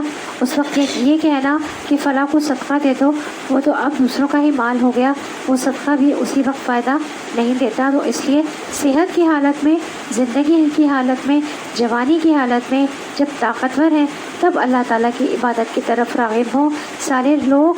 7 لوگ عرش کے سائے تلے ہوں گے، ان میں سے ایک وہ جوان جس کی جوانی اللہ کی عبادت میں گزری ہوگی۔ بڑھاپے کا انتظار نہ کریں کہ جب ہم ریٹائر ہو جائیں گے تب اچھے کام کریں گے، نہیں، جوانی میں ہی وقت نکالیں، کچھ وقت دنیا کے لیے اور کچھ دین کے لیے۔ جواب دیا گیا، اب ایمان لاتا ہے، حالانکہ اس سے پہلے تک تو نافرمانی کرتا رہا اور فساد کرنے والوں میں سے تھا، اب تو ہم صرف تیری لاش ہی کو بچائیں گے تاکہ تو بعد کی نسلوں کے لیے نشانی عبرت بنے۔ اگرچہ بہت سے انسان ایسے ہیں جو ہماری نشانیوں سے غفلت برتتے ہیں۔ تو فرعون کی لاش مصر کے عجائب گھر میں ہے، لوگ جا کر اس کو دیکھتے ہیں۔ فرانس میں لائی گئی اور اس کو کئی توپوں کی سلامتی دی گئی، تو یہ ایک نشانی ہے۔ قرآن نے کہا نا اس آیت میں کہ ہم اس کی لاش کو بچا لیں گے، اور آج اس کی لاش دنیا میں موجود ہے، اور یہ قرآن کی سچائی کی دلیل ہے اور لوگوں کے لیے نشان عبرت ہے۔ ہم نے بنی اسرائیل کو بہت اچھا ٹھکانہ دیا اور نہایت عمدہ وسائل زندگی انہیں عطا کیے، پھر انہوں نے باہم اختلاف نہیں کیا مگر اس وقت جب علم ان کے پاس آ چکا تھا۔ یقیناً تیرا رب قیامت کے روز ان کے درمیان اس چیز کا فیصلہ کر دے گا جس میں وہ اختلاف کرتے رہے ہیں۔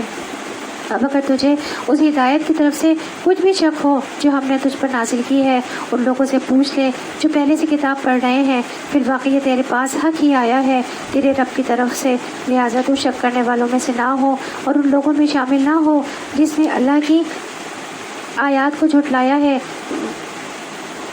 ورنہ تو نقصان اٹھانے والوں میں سے ہوگا۔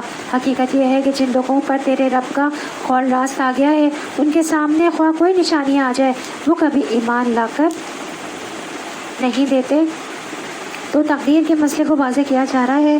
یاد رکھیے، جب بھی تقدیر کا مسئلہ سامنے آئے اور جب بھی دل میں یہ شک آئے کہ اللہ نے دل میں مہر ہی لگا دی ہے تو نعوذ باللہ ان پر ظلم ہے اور ان بندوں کا قصور نہیں ہے، تو ایک سوال خود سے اور ان سوال کرنے والوں سے بھی پوچھا کیجیے، کیا اللہ تعالیٰ ظالم ہے یا عادل ہے؟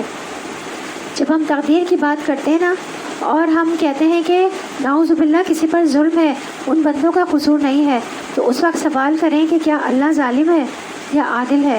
اللہ ظالم ہے یا مہربان ہے؟ مہربان ہے، اس نے اپنے اوپر رحمت لکھی ہے۔ کیا اللہ حکیم و علیم ہے یا لا علم ہے؟ اس کے فیصلے حق کے مطابق نہیں ہیں؟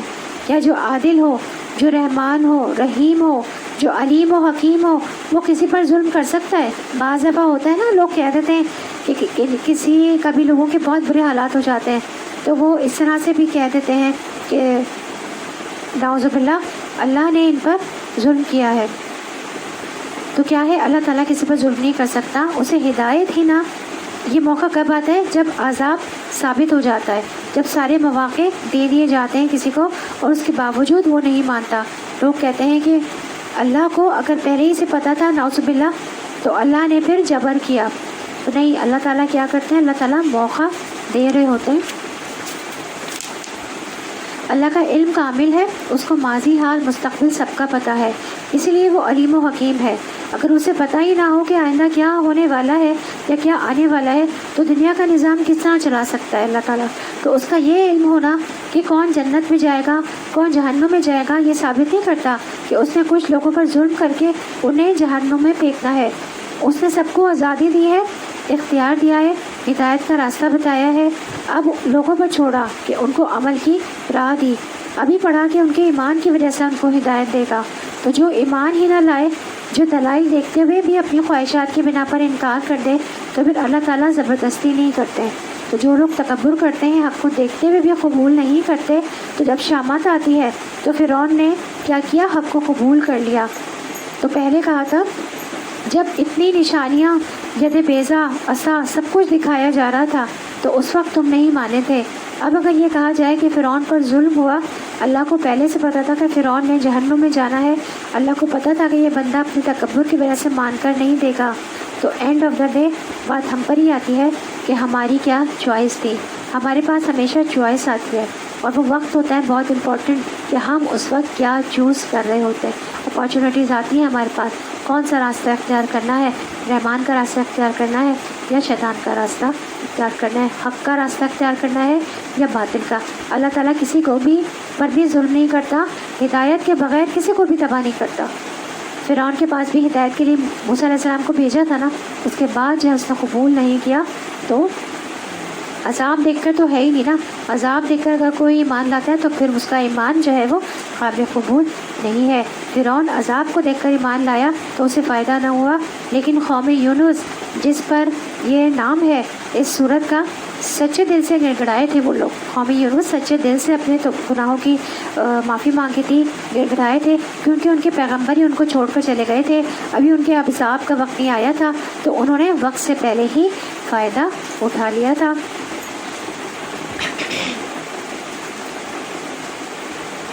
موسیٰ علیہ السلام نے دعا کی، اے اب ہمارے رب، تو نے فرعون کو اور ان کے سرداروں کو دنیا کی زندگی میں زینت اور اموال سے نواز رکھا ہے۔ اے رب، کیا اس لیے ہے کہ وہ لوگوں کو تیری راہ سے بھٹکائیں؟ اے رب، ان کے مال غارت کر دے اور ان کے دلوں پر ایسی مہر کر دے کہ ایمان نہ لائیں۔ اچھا، یہ میں پڑھ چکی ہوں۔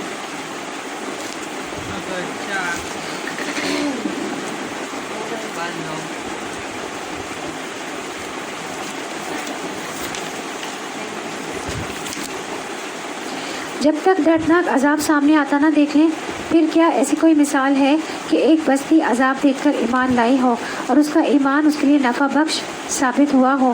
یونس کی قوم کے سوا اس کی کوئی نظیر نہیں۔ وہ قوم جب ایمان لے آئی تھی تو البتہ ہم نے اس پر سے دنیا کی زندگی میں رسوائی کا عذاب ڈال دیا تھا اور اس کو ایک مدت تک زندگی سے بہرامند ہونے کا موقع دے دیا تھا۔ اگر تیرے رب کی مشیت یہ ہوتی کہ زمین میں سب مومن و فرما بردار ہی ہوں تو سارے اہل زمین ایمان لے آئے ہوتے، پھر کیا تو لوگوں کو مجبور کرے گا کہ وہ مومن ہو جائیں؟ کوئی متنفس اللہ کے اذن کے بغیر ایمان نہیں لا سکتا، اور اللہ کا طریقہ یہ ہے کہ جو لوگ عقل سے کام نہیں لیتے وہ ان پر گندگی ڈال دیتا ہے۔ تو سورۃ یونس کا مزاج کیا ہے؟ یہ پورے عقائد پر بات ہوتی ہے، اللہ پر ایمان، کتابوں پر ایمان، رسولوں پر ایمان، تقدیر پر ایمان، آخرت پر ایمان۔ تو یہ ایمان بڑھانے والی صورت ہے۔ جو لوگ عقل استعمال نہیں کرتے ہدایت پاتے نہیں، اور پھر اللہ تعالیٰ بھی ان سے توفیق چھین لیتا ہے۔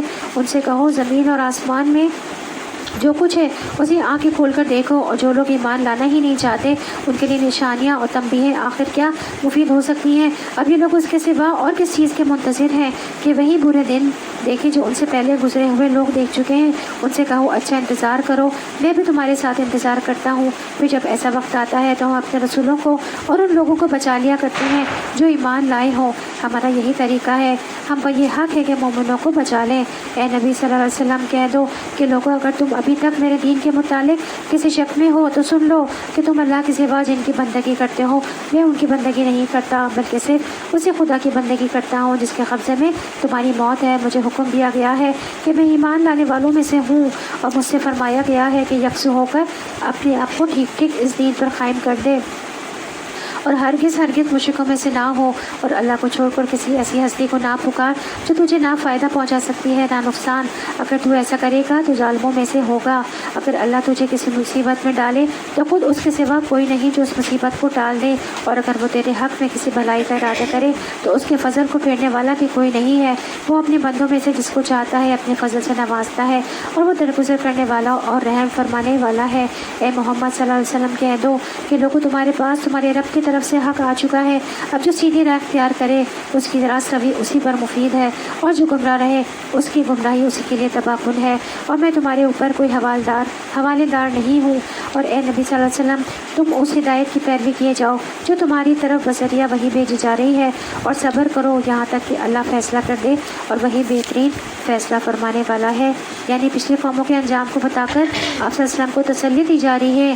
یہ بھی آپ کو جو کہا جا رہا ہے کہ وہ کرتے جائیں، انجام کی فکر نہ کیجیے، صبر کے ساتھ اپنا مشن مکمل کیجیے اور اللہ پر فیصلہ چھوڑ دیجیے، وہ بہترین فیصلہ کرتا ہے، وہ آپ کی کوششوں کو کبھی ضائع نہیں ہونے دے گا۔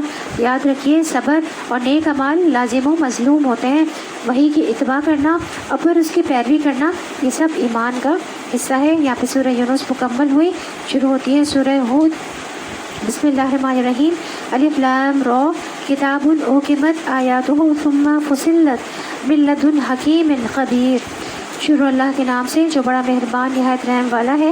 الف لام را فرمان ہے جس کی آیتیں پختہ اور مفصل ارشاد ہوئی ہیں ایک دانا اور باخبر ہستی کی طرف سے کہ نہ تم بندگی کرو مگر صرف اللہ کی، میں اس کی طرف سے تم کو خبردار کرنے والا بھی ہوں اور بشارت دینے والا بھی، اور یہ کہ تم اپنے رب سے معافی چاہو اور اس کی طرف پلٹ آؤ تو وہ ایک مدت خاص تک تم کو اچھا سامان زندگی دے گا اور ہر صاحب فضل کو اس کا فضل عطا کرے گا۔ لیکن اگر تم منہ پھیرتے ہو تو میں تمہارے حق میں ایک بڑے ہولناک دن کے عذاب سے ڈرتا ہوں۔ تم سب کو اللہ کی طرف پلٹنا ہے اور وہ سب کچھ کر سکتا ہے۔ دیکھو یہ لوگ اپنے سینوں کو موڑتے ہیں تاکہ اس سے چھپ جائیں، خبردار جب یہ کپڑوں سے اپنے آپ کو ڈھانپتے ہیں اللہ ان کے چھپے ہو وہ جانتا ہے اور کھلے کو بھی، وہ تو ان بھیدوں سے بھی واقف ہے جو سینوں میں ہے۔ تو اس سورت کا مضمون کیا ہے؟ سورہ ہود کا۔ سورہ ہود جو ہے حضرت ہود علیہ السلام کے نام پر ہے اور قوم عاد کی طرف حضرت ہود علیہ السلام بھیجے گئے تھے۔ اس سورت کا مضمون میسج ہے اللہ کے سوا کس کی عبادت نہ کرو، توحید کی دعوت ہے۔ عبادت کے علاوہ اور کیا کرو؟ استغفار۔ تو اس سے پتہ چلتا ہے کہ توبہ استغفار سے دنیا میں بھی رزق کی فراوانی ہوتی ہے۔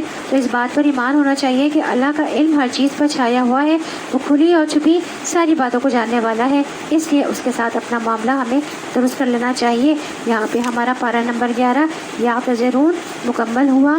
دعا کر لیتے ہیں۔ سبحانک اللہم و بحمدک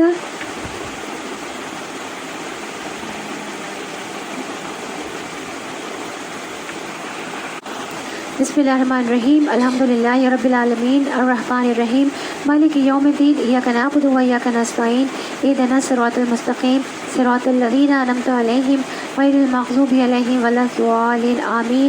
اللہم صلی علی محمد وعلی آل محمد کما صلیت علی ابراہیم وعلی آل ابراہیم انک حمید مجید۔ اللہم بارک علی محمد وعلی آل محمد کما بارکت علی ابراہیم وعلی آل ابراہیم انک حمید مجید۔ ربنا آتنا فی الدنیا حسنۃ وفی الآخرۃ حسنۃ وقنا عذاب النار۔ رب ابنی لی عندک بیتا فی الجنہ رب ابنی لی عندک بیتا فی الجنہ رب ابنی لی عندک بیتا فی الجنہ ربنا اصرف عنا عذاب جہنم ان عذابها کان غراما انها ساءت مستقرا ومقاما ربنا هب لنا من ازواجنا وذریاتنا قرۃ اعین واجعلنا للمتقین اماما۔ اللہم انی اعوذ بک من عذاب جہنم ومن عذاب القبر ومن فتنة المحیا والممات ومن شر من فتنة المسیح الدجال۔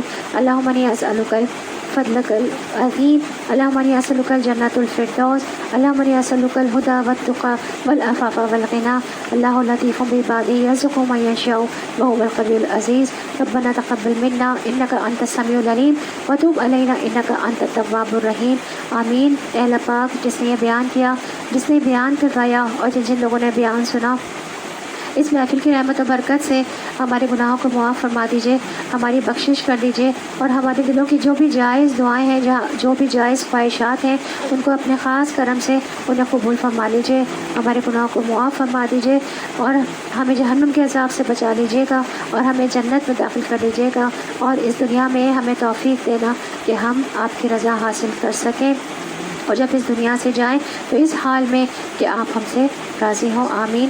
آپ سب لوگ اپنی اپنی دعائیں مانگ لیجیے۔